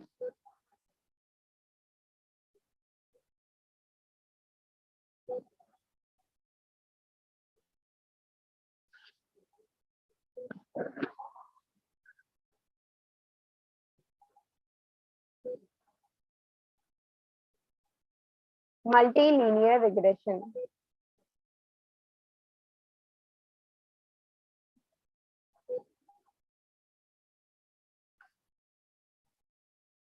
Okay, so let us first understand what is multilinear regression. Let us first understand what is multilinear regression.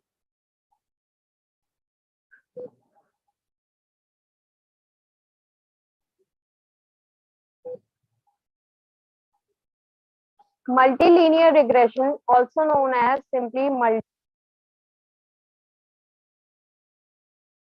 statistical technique,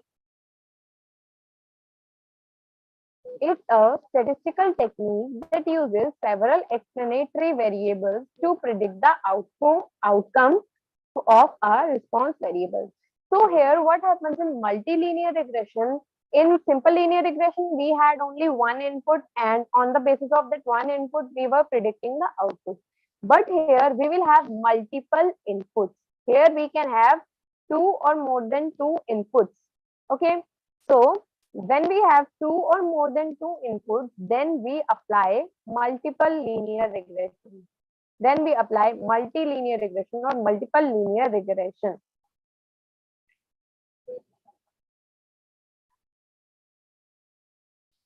So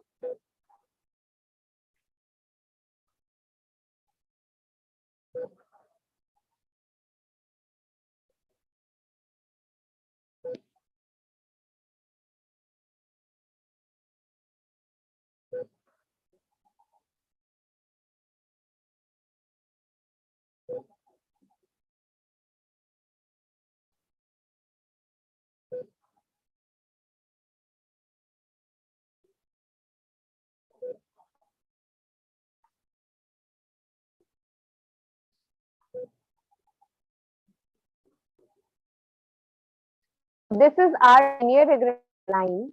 When we have multiple inputs.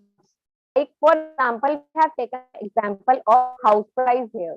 Okay, so the price of house here is said to be dependent on size, locality, and number of rooms.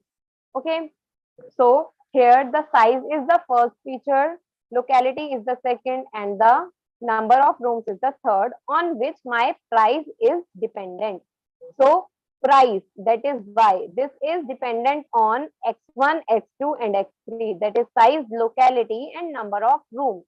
Okay, so I hope my clearly audible. Hello, hello. Thank you for your confirmation. So here, what happens is that the equation of the line here becomes as y is equals to a naught plus a1 into x1, a2 into x2, a3 into x3. So here a naught is nothing but the constant.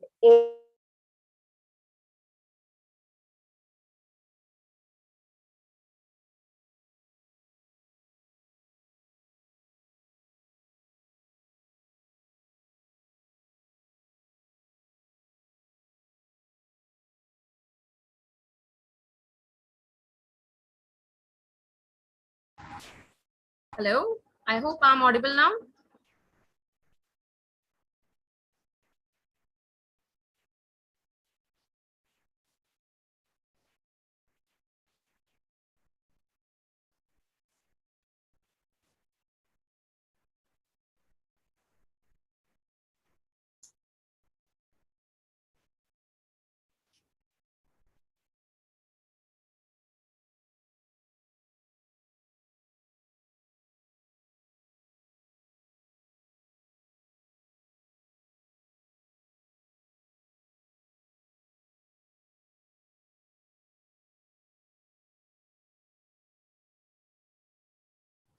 Yes.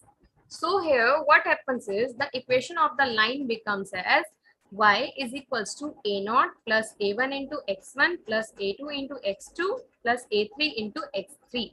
x1, x2, x3 are the independent variables here, that is size, locality and number of rooms. Okay, so and a naught is the constant. a1, a2, a3 are the respective slopes for a1, a2 and a3, x1, x2 and x3. So here for example, if I have value of x1, x2 and x3 like this, value of x3 are x1 are 1, 2, 3, 4, 5, x2 are 3, 4, 2, 4, 5, value of x3 are 1, 2, 3, 2, 1, and for these respective value of x1, x2, x3, the value of y is 3, 4, 5, 6 and 7. Okay, so this is an example for multilinear, for the data of multilinear regression. So here what happened is we have this equation, then we will find the slopes for x1, x2 and x3, that is we will find out a1, a2 and a3. So the value of slopes for example has came out to be 2, 3, 4. Okay, so we have the slopes now. Then we will calculate the value of the constant, the same steps that we have performed in simple linear regression. Firstly, we have calculated the slopes. Then we put the value of slopes and the mean value of y, x1, x2 and x3. Then we will find the value of the constant, that is a naught. If the value of constant has came out to be 1, then the equation of the line becomes this. Equation of the line becomes this: y is equals to 1 plus 2 into x1, 3 into x2, 4 into x3. Then what we will do, the next step, we will calculate the predicted value of y. When we get the predicted value of y, we will predict the values for y for the equation that is formed. Then we will calculate the error.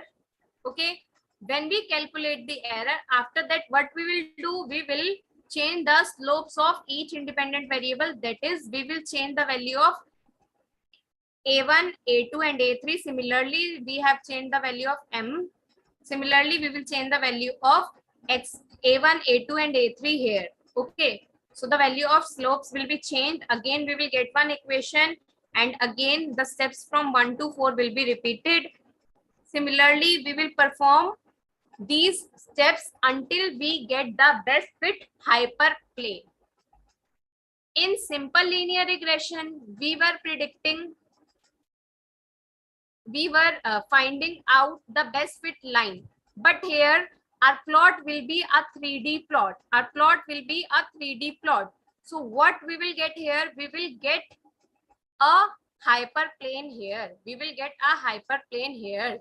Okay, so here we have to find the best fit hyperplane. The steps are same, but here now we will get hyperplane. How we will get the hyperplane? Let me explain that. So we have three values of x, right? These three values of x. We have three values of x like this.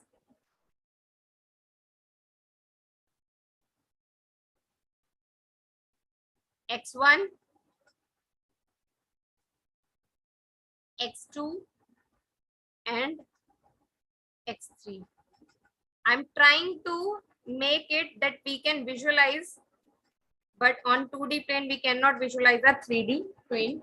So what happened here is, for the first data point, there will be some point, some point, some point. We will have some point here.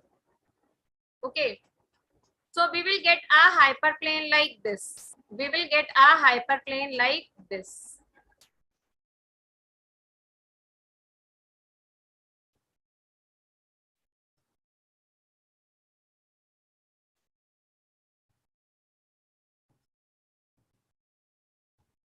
We will get a hyperplane like this.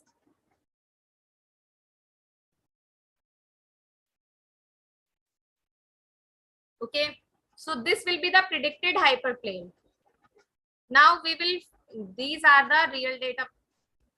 Let me change the color. Now these are the original data points. These are the original data points. So for these data points, we will calculate this error. And in order to minimize the error, we will again change the slope. When we change the slope, then we will again get a new equation. Then we will again find the predicted value of y. Then when again we will plot this and this hyperplane. We will plot this hyperplane until we get the minimum error. Till the iteration where we get the minimum error, we will keep plotting this hyperplane. Okay, so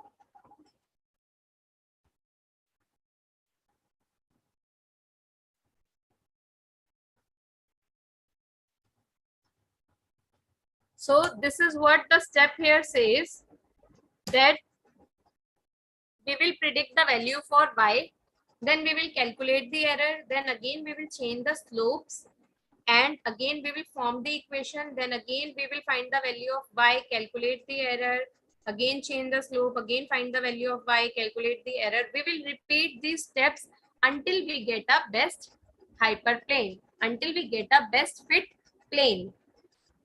So when we get the best fit hyperplane, we can predict the value for the new data points. Okay.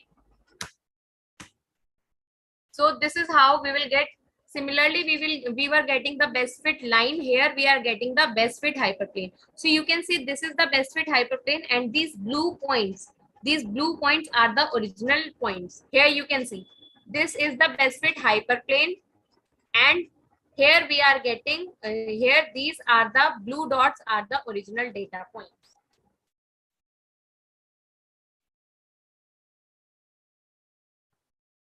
So this is how it works. This is how it works. So I hope multilinear regression is clear.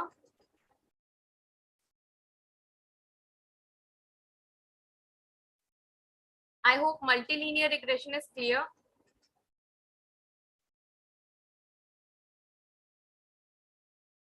So let us move on to the practical implementation of multilinear regression. Let us move on to the practical implementation of multilinear regression.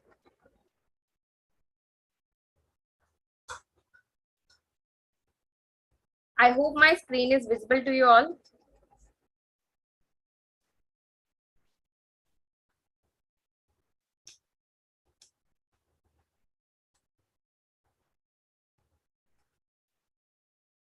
So now for this, what I'm going to do, I'm going to create a new notebook. I'm going to create a new notebook in the same project. So to create the notebook, we will go to the project. My project name is Demo Day 3. I can go to the project directly from here. I'm going to the project from here. So are we on the project page? How many of you are here with me on the project page?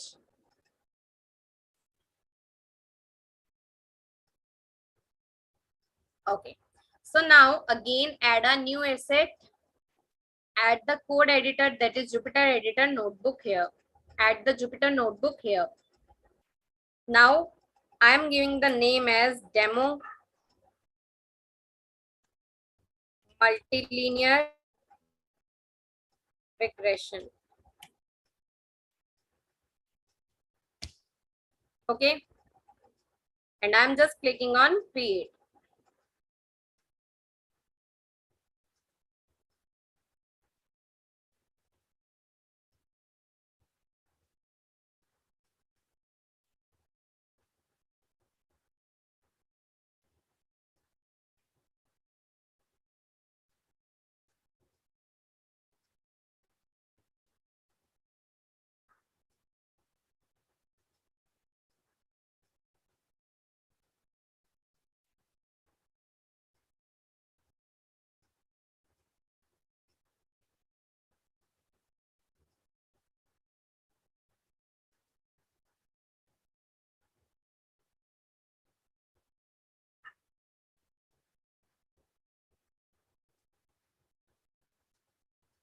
So for multilinear regression, we will be using 50 startup data that is shared to you.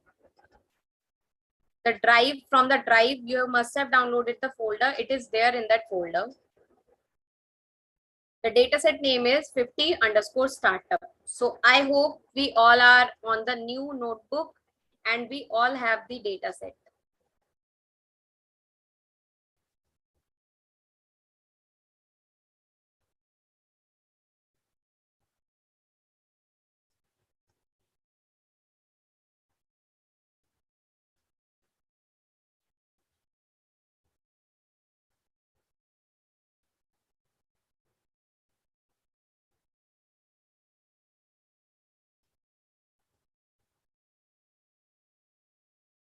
Okay. So let us move ahead. So the very first step is to import the libraries. Import the necessary libraries. So let us import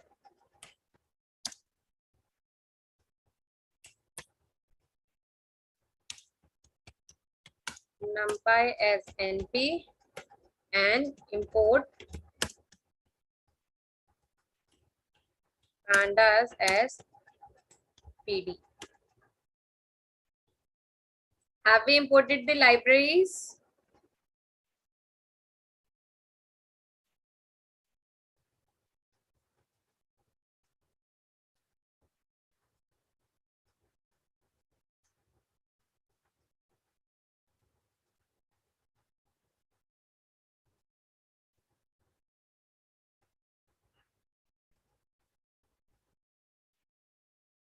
I hope we all are at the same step.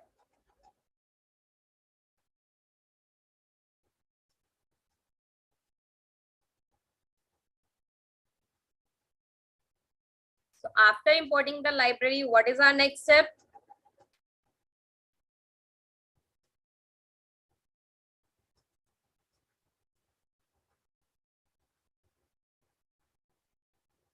Our next step is to load the data. Load the data.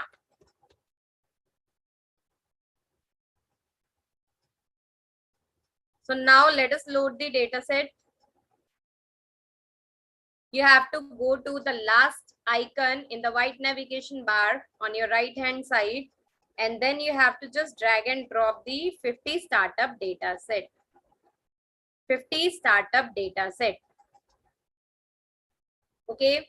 So here, click on this cell and then go to 50 startup data set, click on insert to code and insert as pandas data frame. Insert as pandas data frame.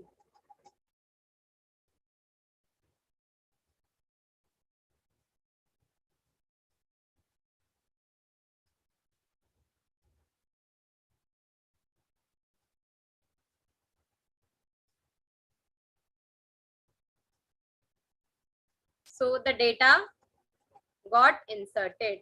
So I'm changing the name of the data to data.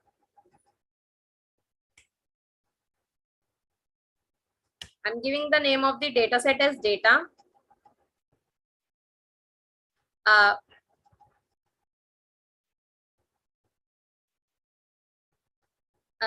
can the mentors please share the data set link in the chat? Okay. So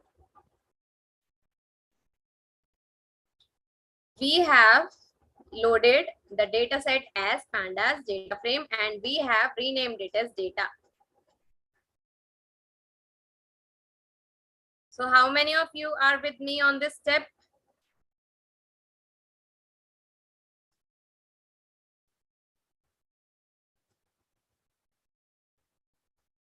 So now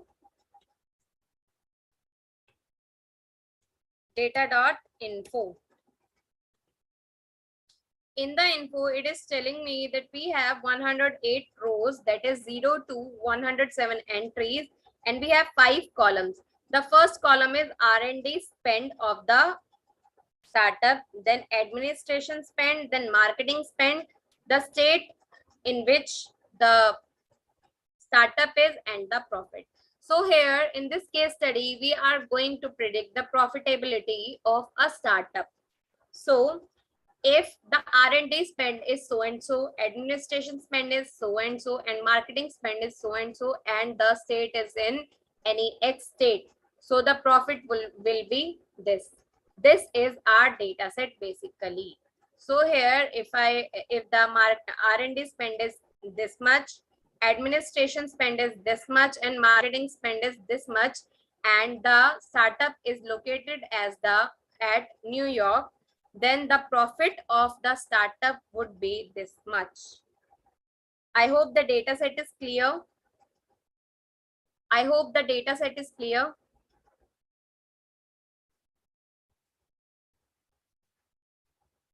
Now, let us perform the pre-processing on the data set. So firstly, we have to check for null values.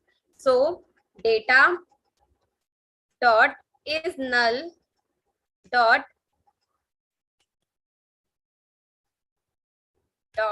any is used to check if there is any null value. So we are getting false for all the 5 columns. So there is no null value.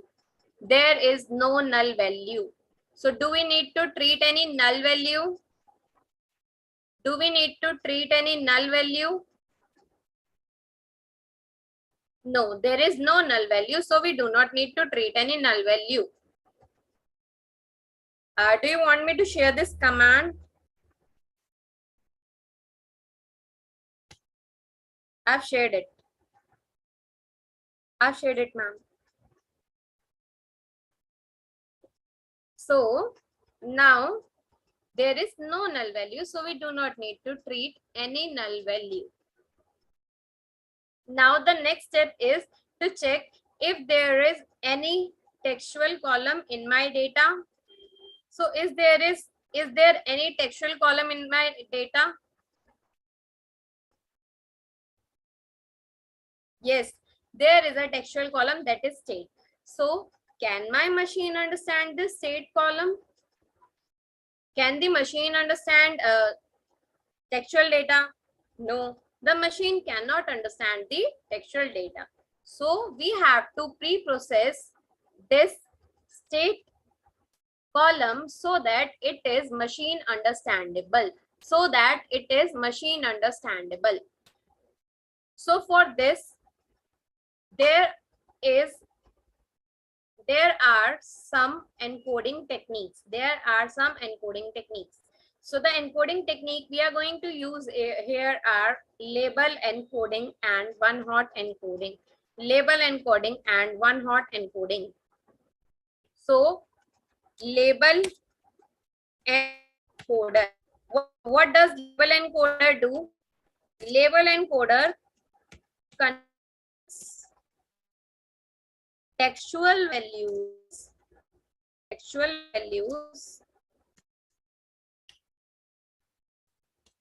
into numerical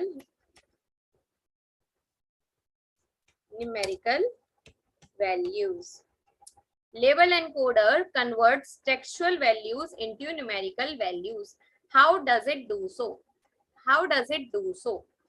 It do so in alphabetical order. It follows alphabetical order. How will it happen here on this state? Okay, so for that, first let us check the unique from state. So data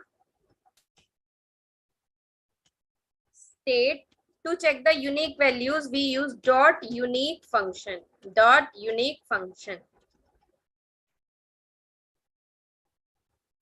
Okay, state has capital S.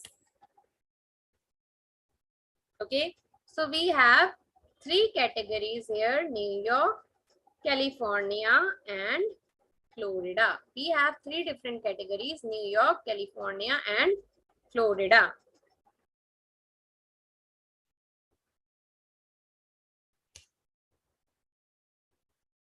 New York, California, and Florida.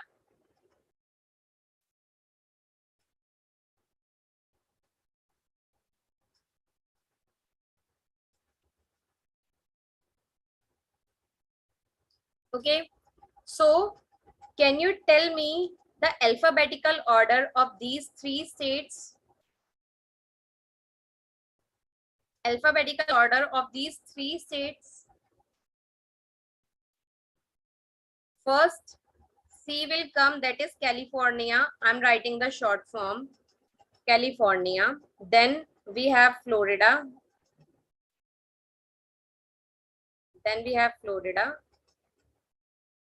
And then we have New York. That is NY.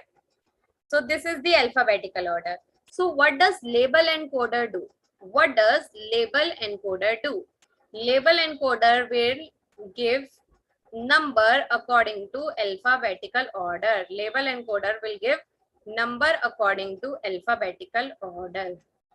So California will be converted to 0, Florida will be converted to 1, and New York will be converted to 2.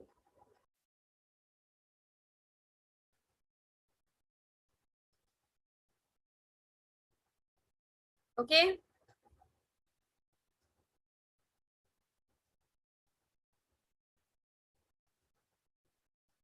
So now let us apply label encoder on our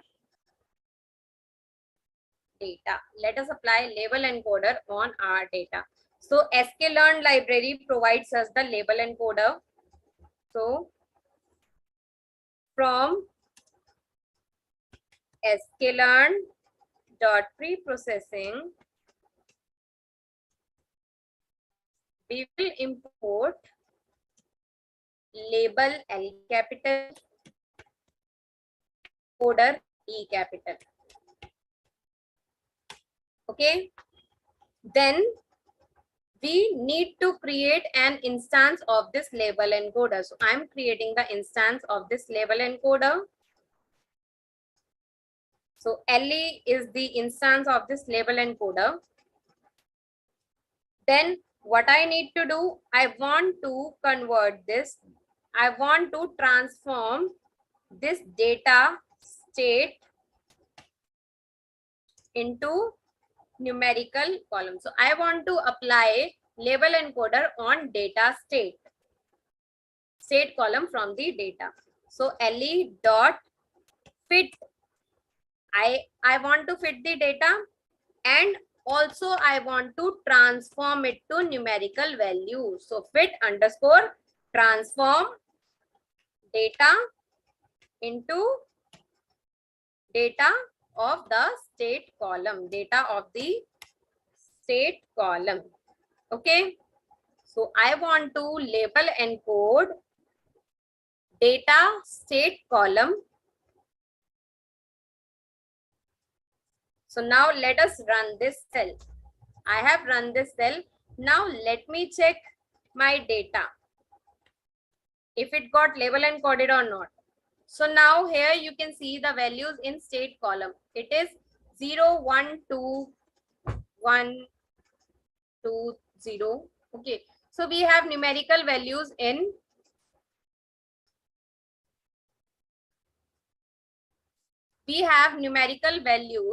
this column.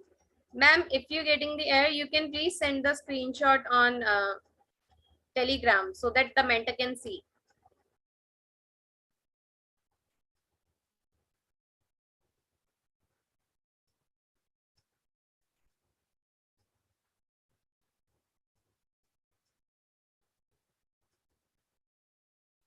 So I hope we have done till here, till label encoding is done.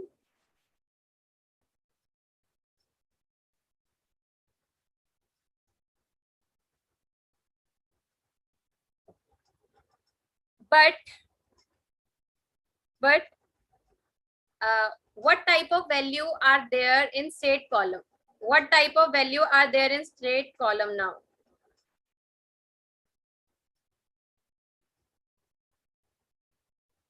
We have numerical value in state column. We have numerical value in state column. But previously, state was categorical, right? State was categorical. So now we need to convert this categorical, we need to convert these numerical value into categorical value. We need to convert this numerical value into categorical value. We need to convert these numerically converted values to categorical value.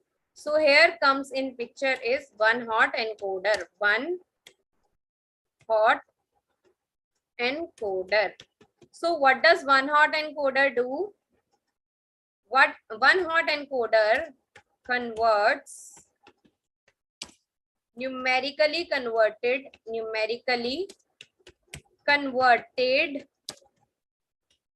values into categorical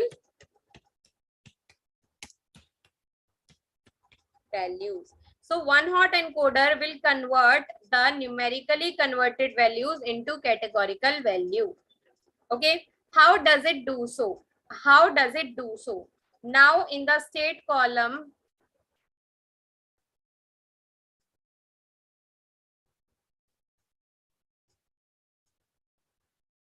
in state column we have 0, 1 and 2.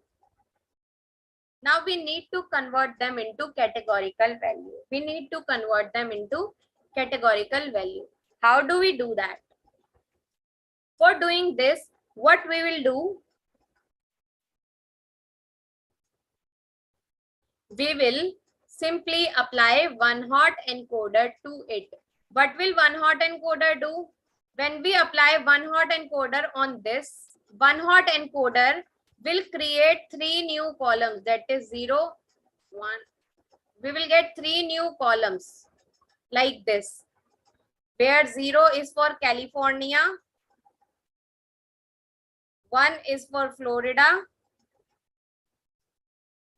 and 2 is for New York, NY.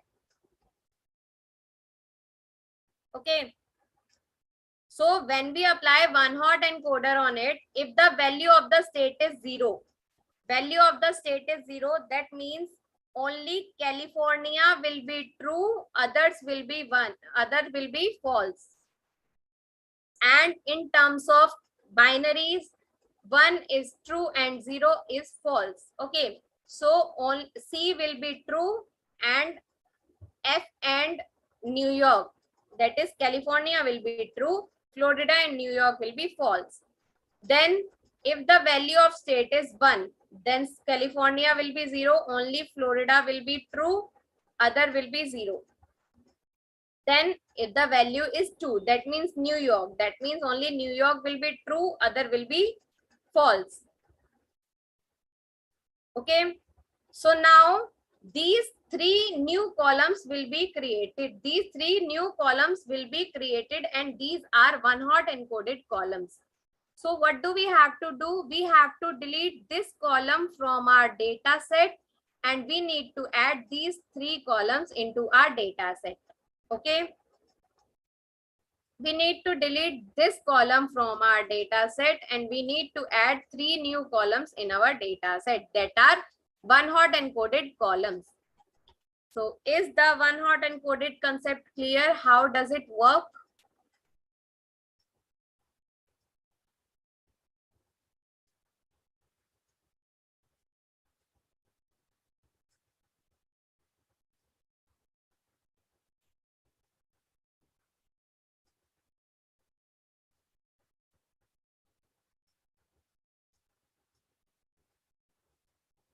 So now let us work with our data.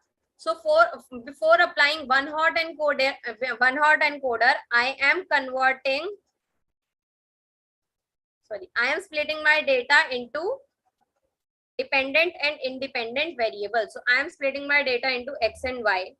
So X will be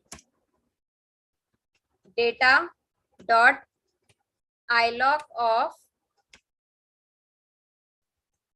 all the rows and 0 to third column.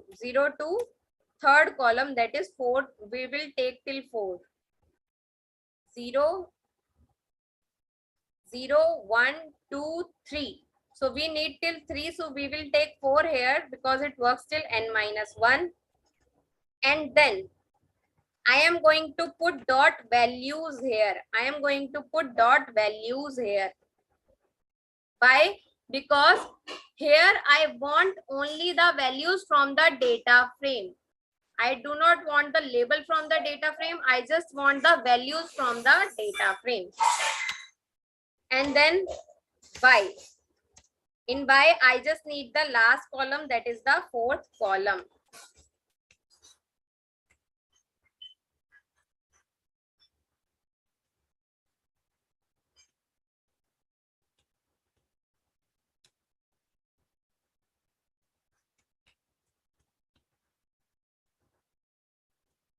Okay. Now, let me check the shape of X.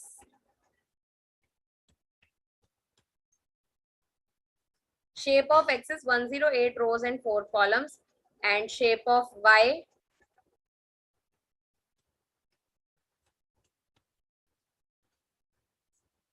108 rows and 1 column. Okay. Now we need to apply one hot encoder. So for applying one hot encoder, we need to import one hot encoder from sklearn.preprocessing.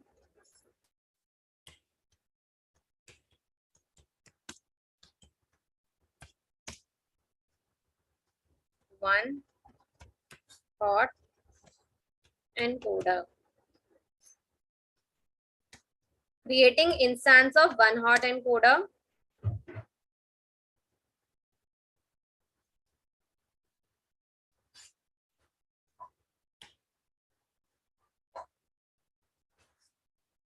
And then creating a variable Z.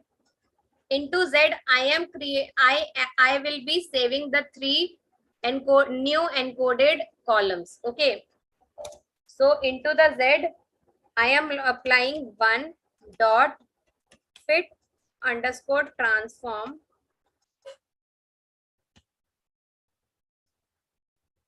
of X, all the rows and only the state column. So the state column is third column. These four columns are in X. This is 0, this is 1, this is 2, and this is 3. So the third column we need to do label encoding. On the third column we need to do label encoding.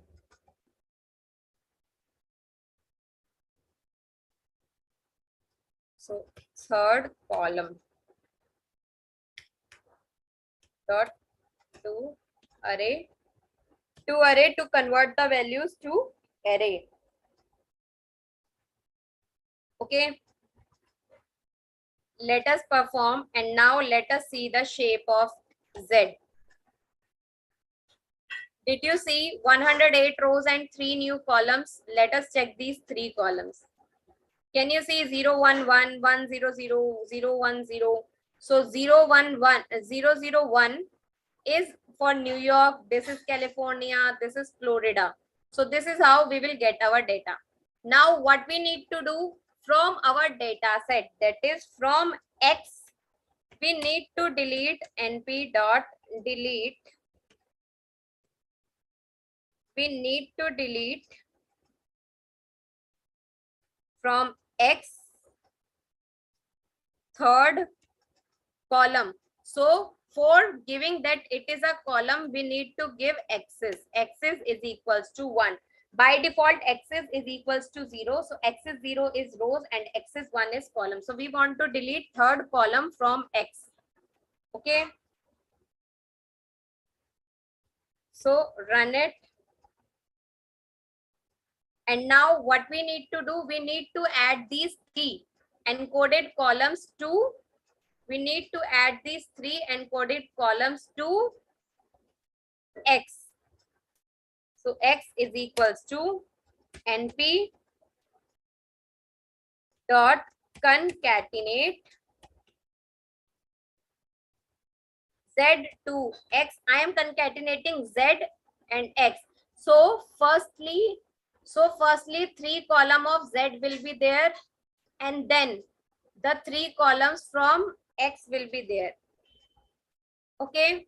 So this is how my data will be getting concatenated.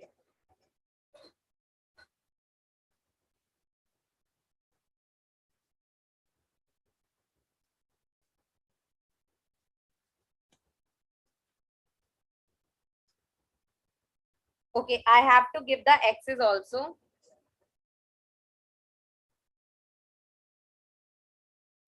Here I have to give the axis also.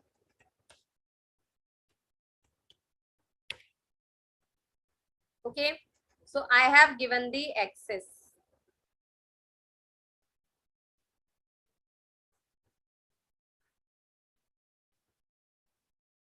I am repeating from one hot encoder, and I will paste the code in the chat also. So here what I have done is I have applied one hot encoder and I have saved the 3 new encoded column into Z.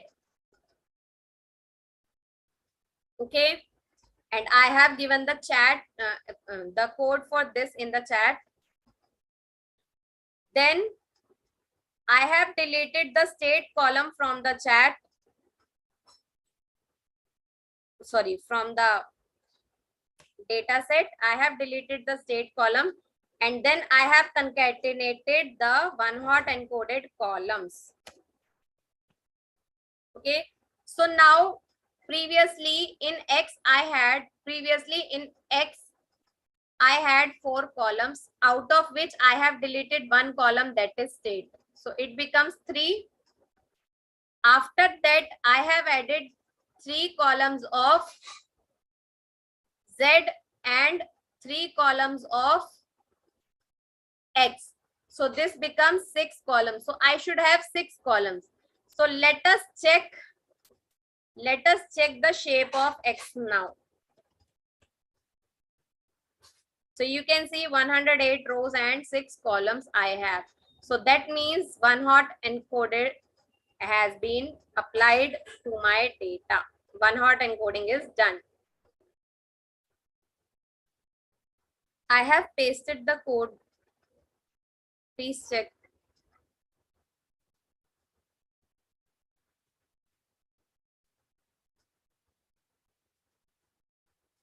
I have given the code in the chat. I'm sharing it again.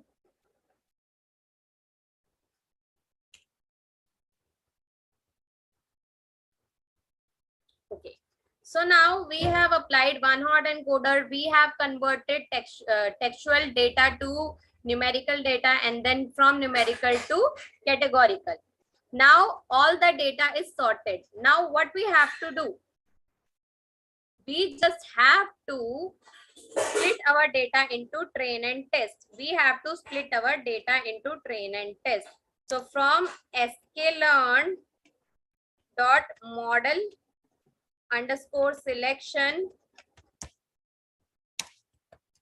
import train test split x underscore train comma x underscore test comma y underscore train comma y underscore test equals to train test split of x comma y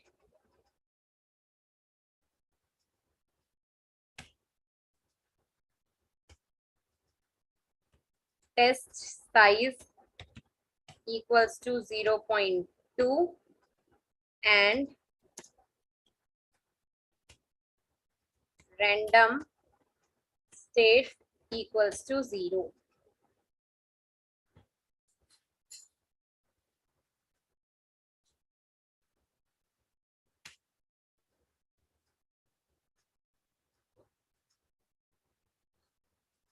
Okay, so this is the code and we have to run this code.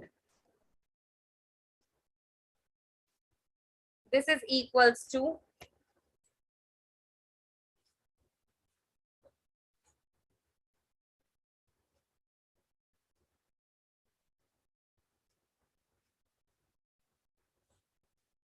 I am pasting the code again in the chat.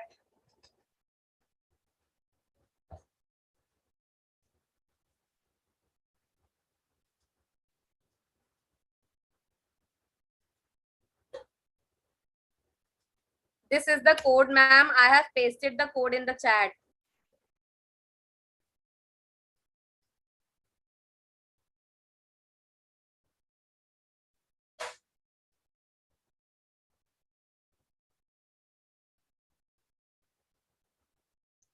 So I have splitted my data. Now let us quickly check the shape.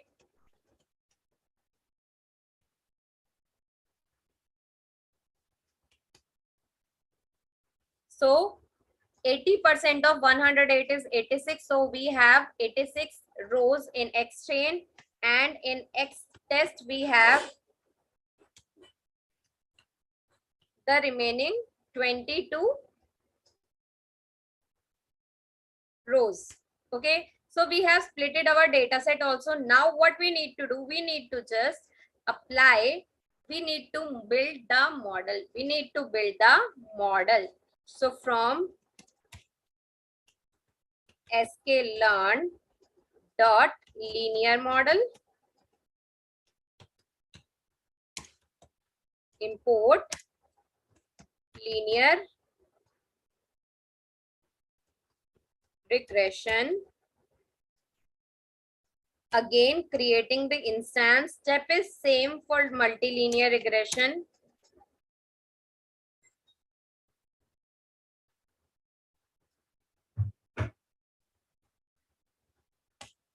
Then again, we need to fit the data, training data.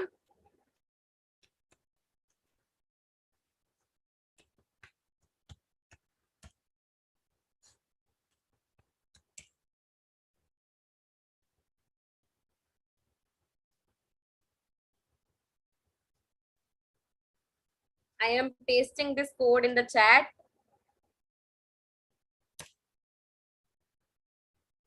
Okay, so our model is built. Now let us predict for Y test.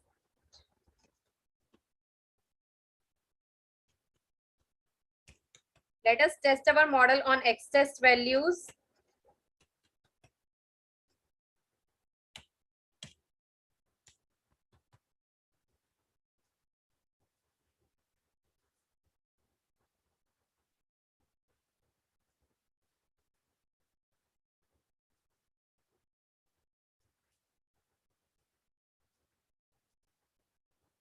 So these are the predicted Y value we have got. Now let us compare it with original Y test values.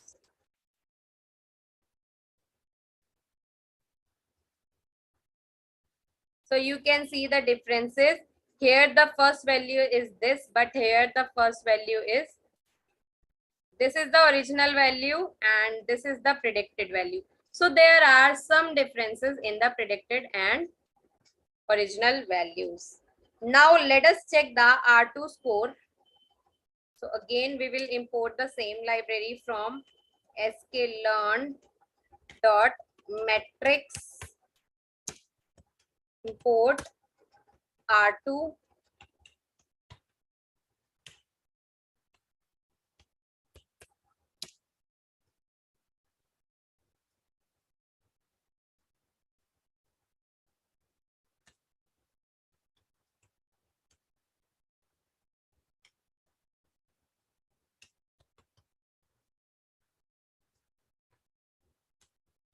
So the R2 score is 92% here. It is 92% here.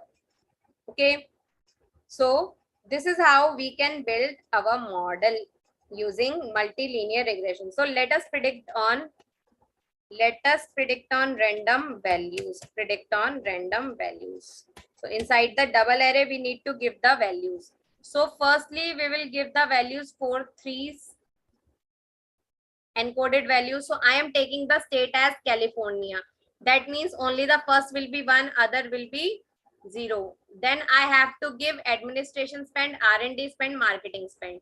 So 3 more. Okay. So this is how I need to give the inputs. So let us give the inputs. So I am giving 1, 0, 0 and any random values.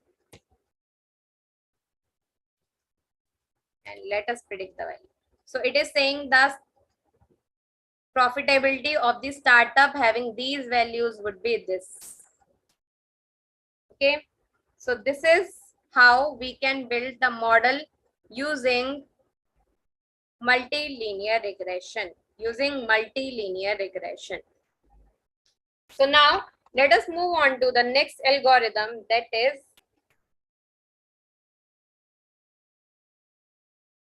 polynomial regression. So in the linear regression, we have the equation y is equals to mx plus c.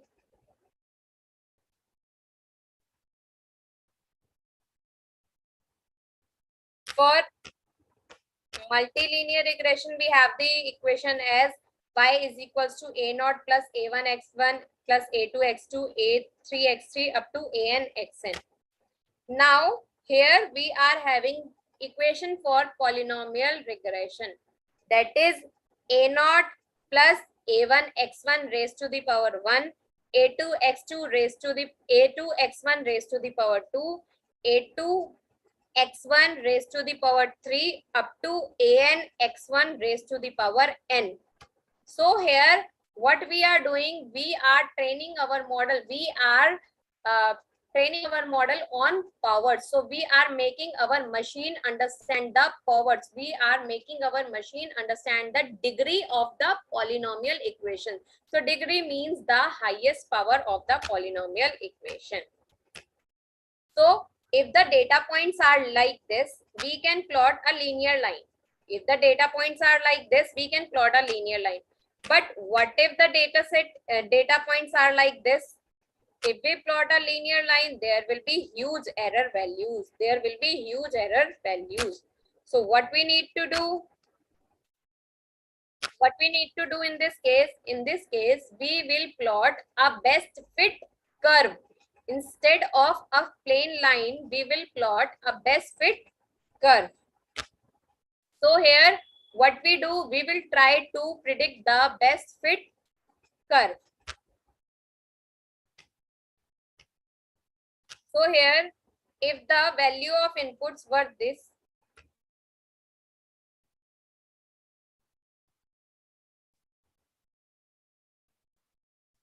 okay. So if the value of x1 is this and the value of y is this,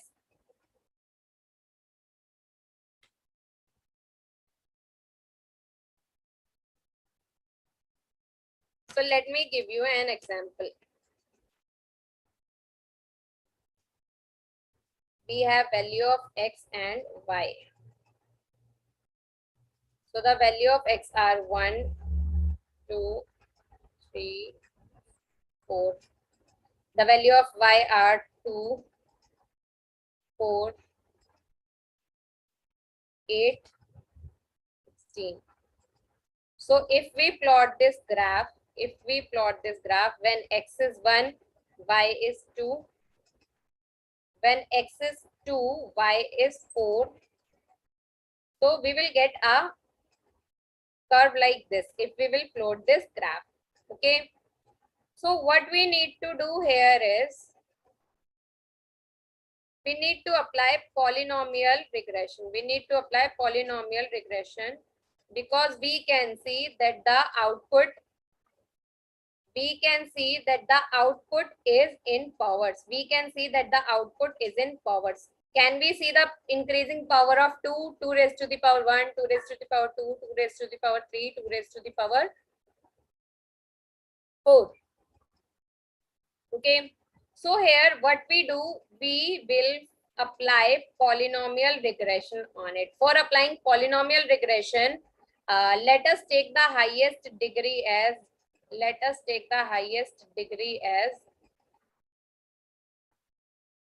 3 here. Let us take highest degree as 3. So x raised to the power 1, x raised to the power, this is x raised to the power 1, this is x raised to the power 2, this is x raised to the power 3. So 1 raised to the power 1 is 1, 1 raised to the power 2 is 2, 1, 1 raised to the power 3 is 1. 2 raised to the power 1 is 2, 2 raised to the power 2 is 4, 2 raised to the power 3 is 8. 3 raised to the power 1 is 3, 3 raised to the power 2 is 9, 3 raised to the power 3 is 27. 4 raised to the power 1 is 4, 16, 4 raised to the power 2, 4 raised to the power 3 is 64. Okay. And then we have value of y.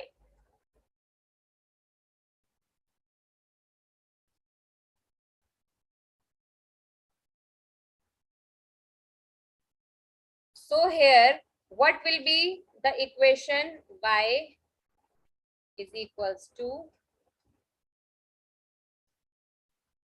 A naught plus A1 into x raised to the power 1 plus A2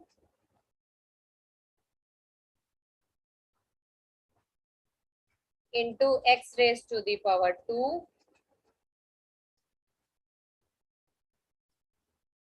plus A3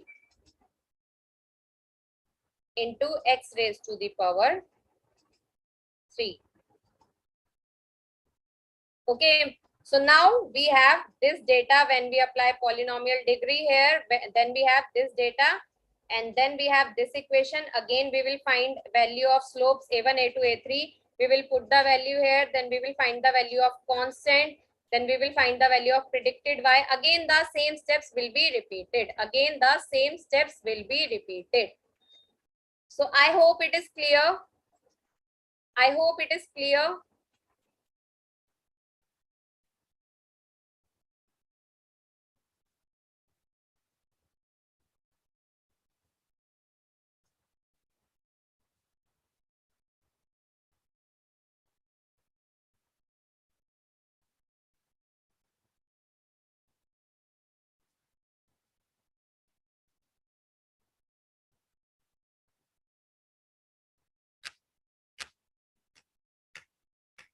So if you see, we will get the value of slopes. Here we have taken the degree as 2, x1 and x2 only.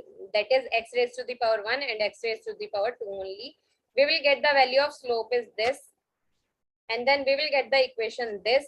Then again we will find out the predicted value of y, calculate the error, change the slope, form the equation, the same steps that we have done in previous two linear regression algorithms. But here we will find the best fit plane. Here we will find the best fit plane like this. Here we will find the best fit plane like this. Okay. So now let us move on to the practical implementation of this. Let us quickly move on to the practical implementation. I am creating a new notebook here, the same steps.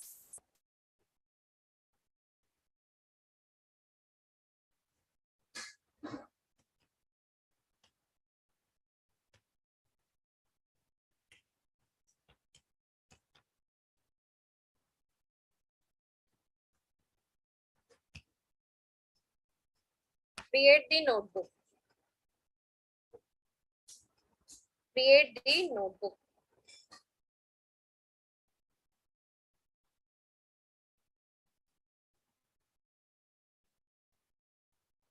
Okay, so the data we are going to use here is, in polynomial regression, we are going to use the data as position and salary.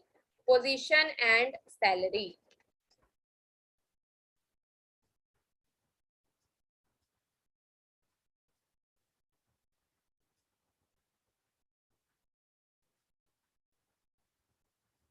Position and salary.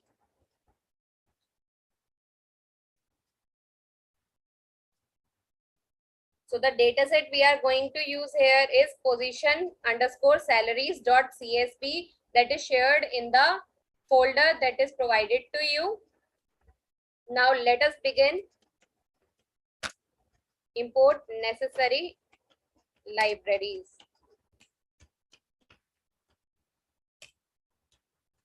Import numpy as np and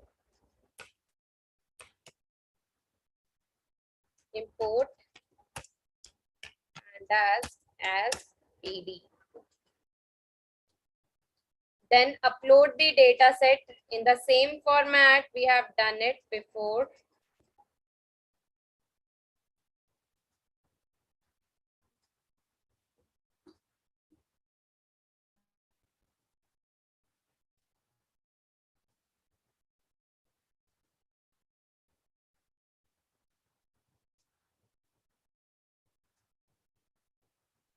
Okay, then insert the data to the code. So we have to insert position dot salaries. So insert to code as pandas data frame, and then rename it.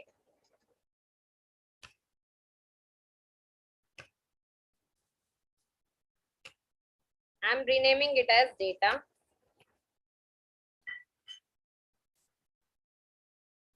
So we have position, level, and salary. Data dot info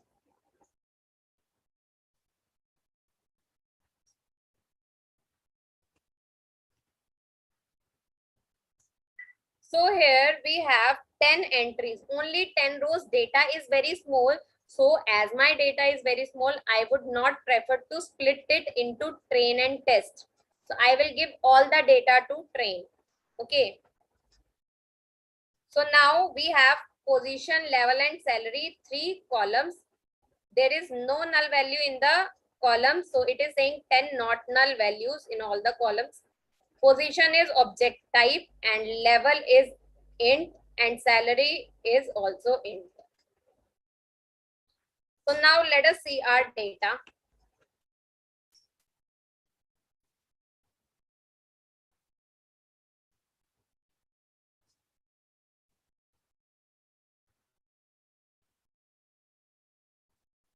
So in our data, these positions are encoded to levels. So business analyst will have 1 level, junior consultant will have 2 levels, senior consultant level 3, manager level 4, country manager level 5, region manager level 6, partner level 7, senior partner level 8, C level 9, CEO level 10. So we have encoded position into the levels. So do we need position here? Do we need position here? Do we need position here? No, we will not need the position here. We will only need level and salary. Now let us split our data into X and Y. So in X, we will be having df dot ilog of all the rows and 0, 1. So I need first column here. I need first column here. Okay. Sorry, data. My data name is data.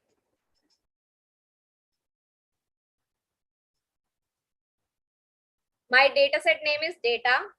So I will take data dot ilog and all the rows and only the first column. So then it will be encoded in X. I will be having only the value of levels. Okay. Then the value of Y. Similarly,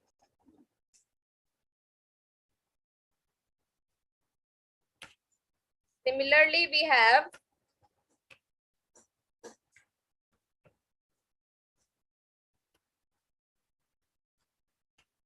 all the rows and the last column, that is the second column, 0, 1, 2. Second column we need. So all the rows comma the second column.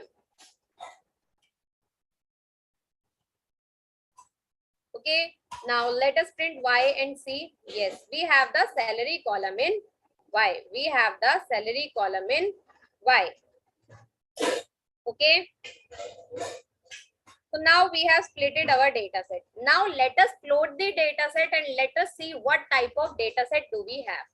So for plotting the data set, we have import matplotlib dot pyplot.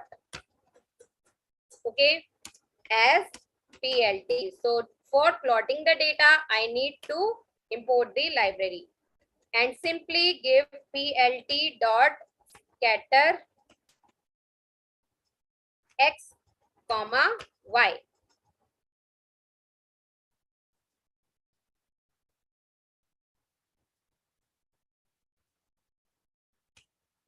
And you will see that we have this type of data point. So what type of data point do we have? Should I perform simple linear regression or should I perform polynomial? Should I perform simple linear or should I perform polynomial? Yes, I should perform polynomial because if I will plot a straight line, I will get higher error. So now let us convert our x into polynomial feature. Let us convert our x into polynomial feature.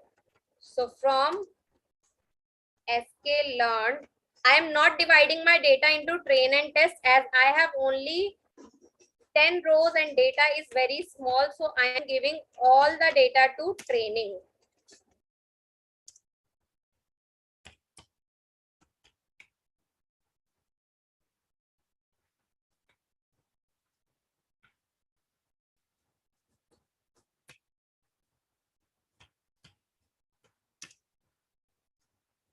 create the instance of polynomial features, and then degree I am giving here is, we need to give the degree, right? So degree I am giving here is 4, and then I am converting my x to xp using this polynomial feature. So I am converting my data. So here I need to fit underscore transform.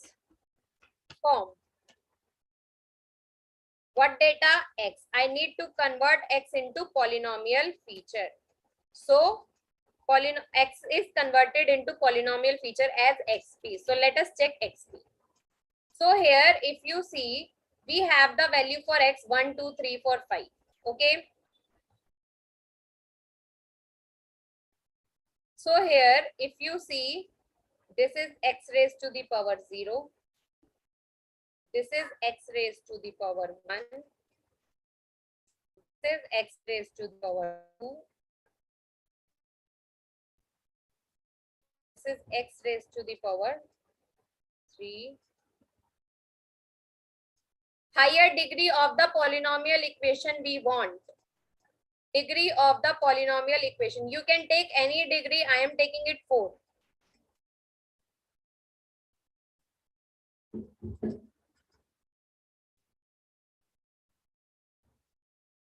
So value for my x value was 1, 2, 3, 4, 5, 6, 7, 8, 9, 10. So x raised to the 1 raised to the power 0, 1. 1 raised to the power 1 is 1. 1 raised to the power 2 is 1. 1 raised to the power 3 is 1. 1 raised to the power 4 is 1. 2 raised to the power 0 is 1. 2 raised to the power is 2. 2 raised to the power 3 is 4. 2 is 4. 2 raised to the power 3 is 8. 2 raised to the power 4 is 16. So it is converted to exponential form here. Similarly, we have 3 raised to the power 0, 3 raised to the power 1, 3 raised to the power 2, 3 raised to the power 3, 3 raised to the power 4. So I hope the polynomial feature are understood now. I hope the polynomial features are understood now.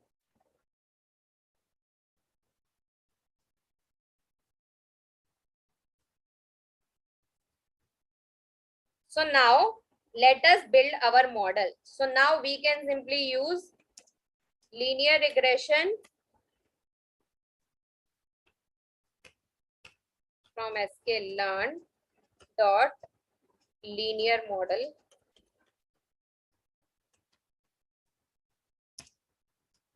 Import linear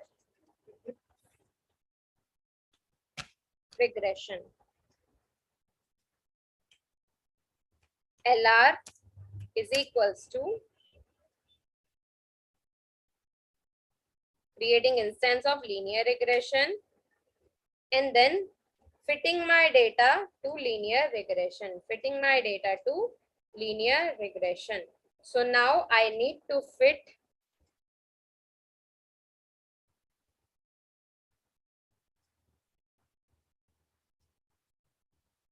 LR dot fit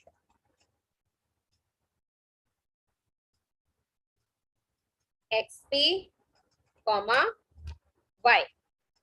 Okay, done. I have fitted the data. Now I need to predict on random values. So I cannot test it on test values because I have not taken test values. So I will test it on any random value. I will test it on any random value. Okay. So what I will do, salary is equals to LR dot predict. LR dot predict of I want to predict the value for level 6. Okay, level 6 I want, but I have to convert it into polynomial feature. So fit underscore transform. Okay.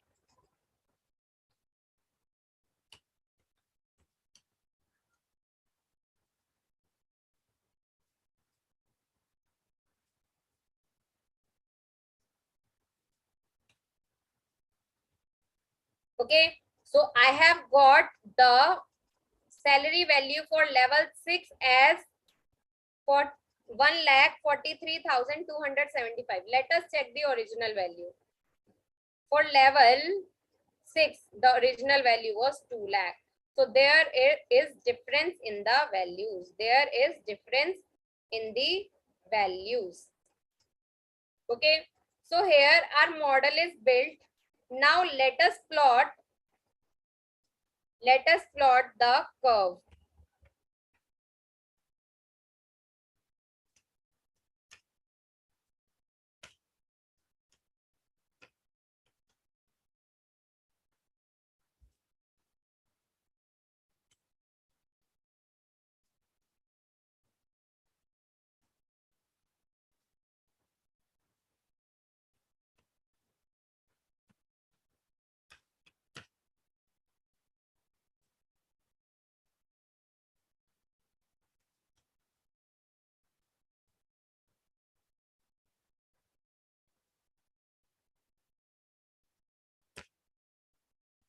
Comma color I want to take as green.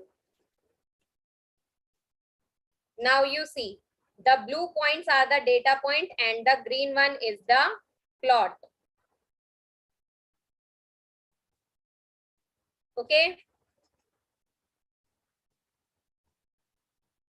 So this is how we can build the model using polynomial regression. So we are done with all the model buildings. So now let us move on to the evaluation metrics. So here we are going to discuss about 3 evaluation metrics. The first one is R2 score. The second one is mean square error, that is MSE. And the third one is RMSE. What is R2 score? What is R2 score? It is the coefficient of determination, or R2 score is metric used for evaluating performance of a regression model. So what do we understand with this? It is also called as coefficient of determination and it is used to evaluate the performance of the model. And the metric help us to compare current model with a constant baseline and tell us how much our model is better. So basically it tells us about the performance of our model, how better our model is performing.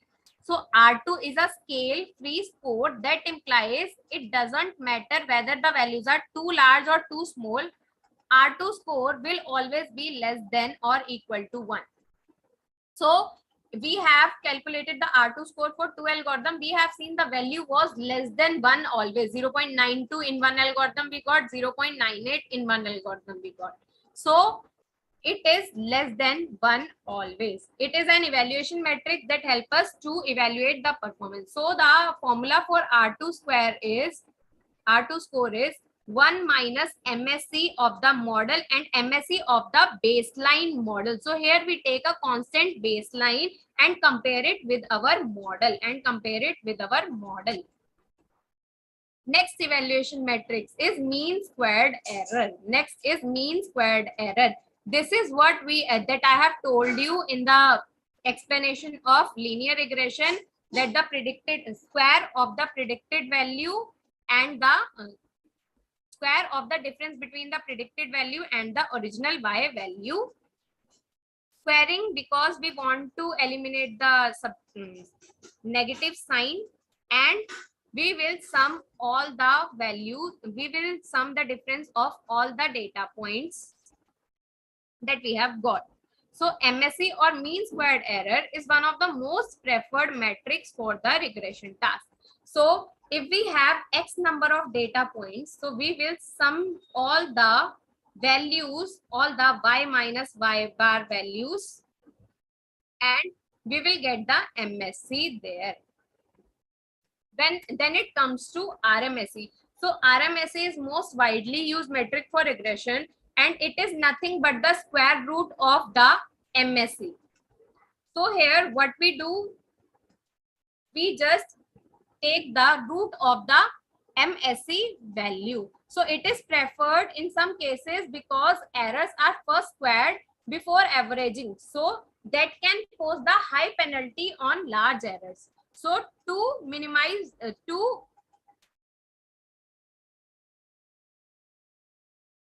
overcome that, we do the root square of that MSE value. So where we have very large values, there we can use this RMSE as evaluation matrix. Which one, ma'am?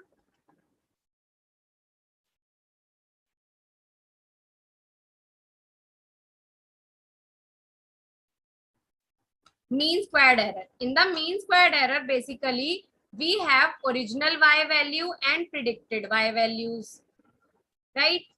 So this is the predicted. From the original y value, we subtract the predicted y value, we square those values, and we find summation of these, because we will have different values for y, right? If I have y1, y2, y3, we have 5 rows in y, so we will get 5 values after, for the differences. So we will sum all the values and we will get a value that is equals to RMSE and MSE, and in RMSE we do the root square of this value.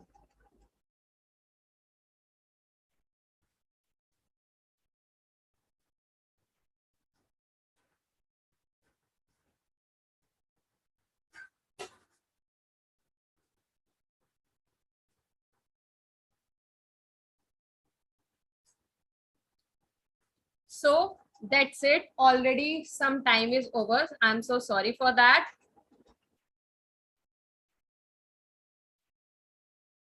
So we are open for questions. If we have any question.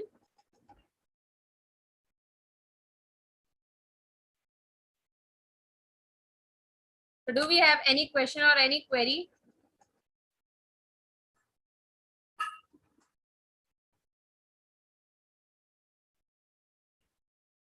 I would request the mentors to please share the feedback form.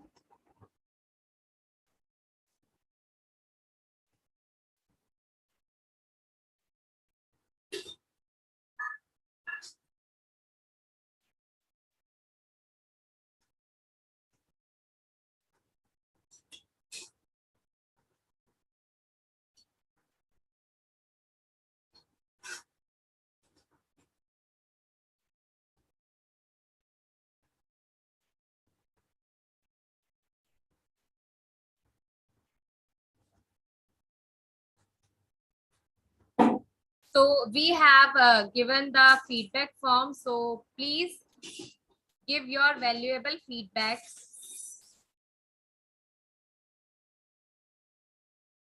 Yes, ma'am, I'll share the entire code files. I'll share all the 3 code files.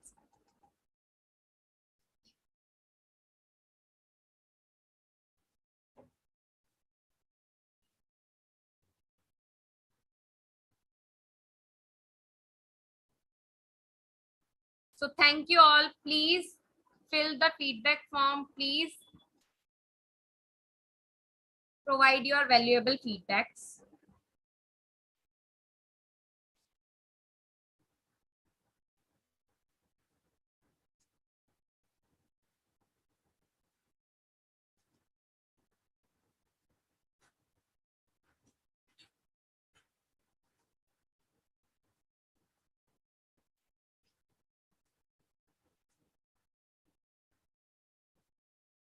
Miss Yoga Priya, ma'am, you can reach out to me on Telegram group. I'll be happy to help you out there.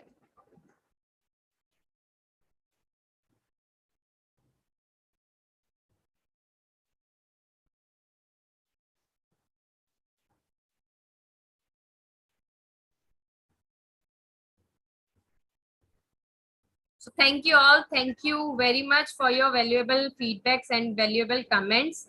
I would request you all to please fill the form, those who have not filled it. So thank you all. Do we have any questions?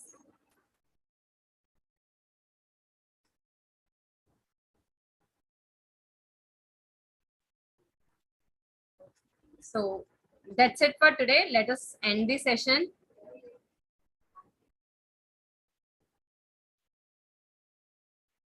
Please share the feedback form again.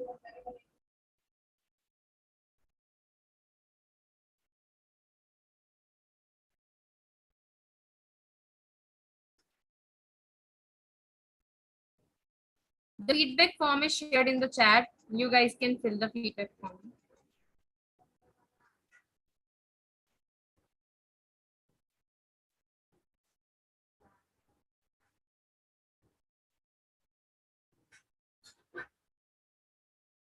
Thank you all and signing off for the day. Bye.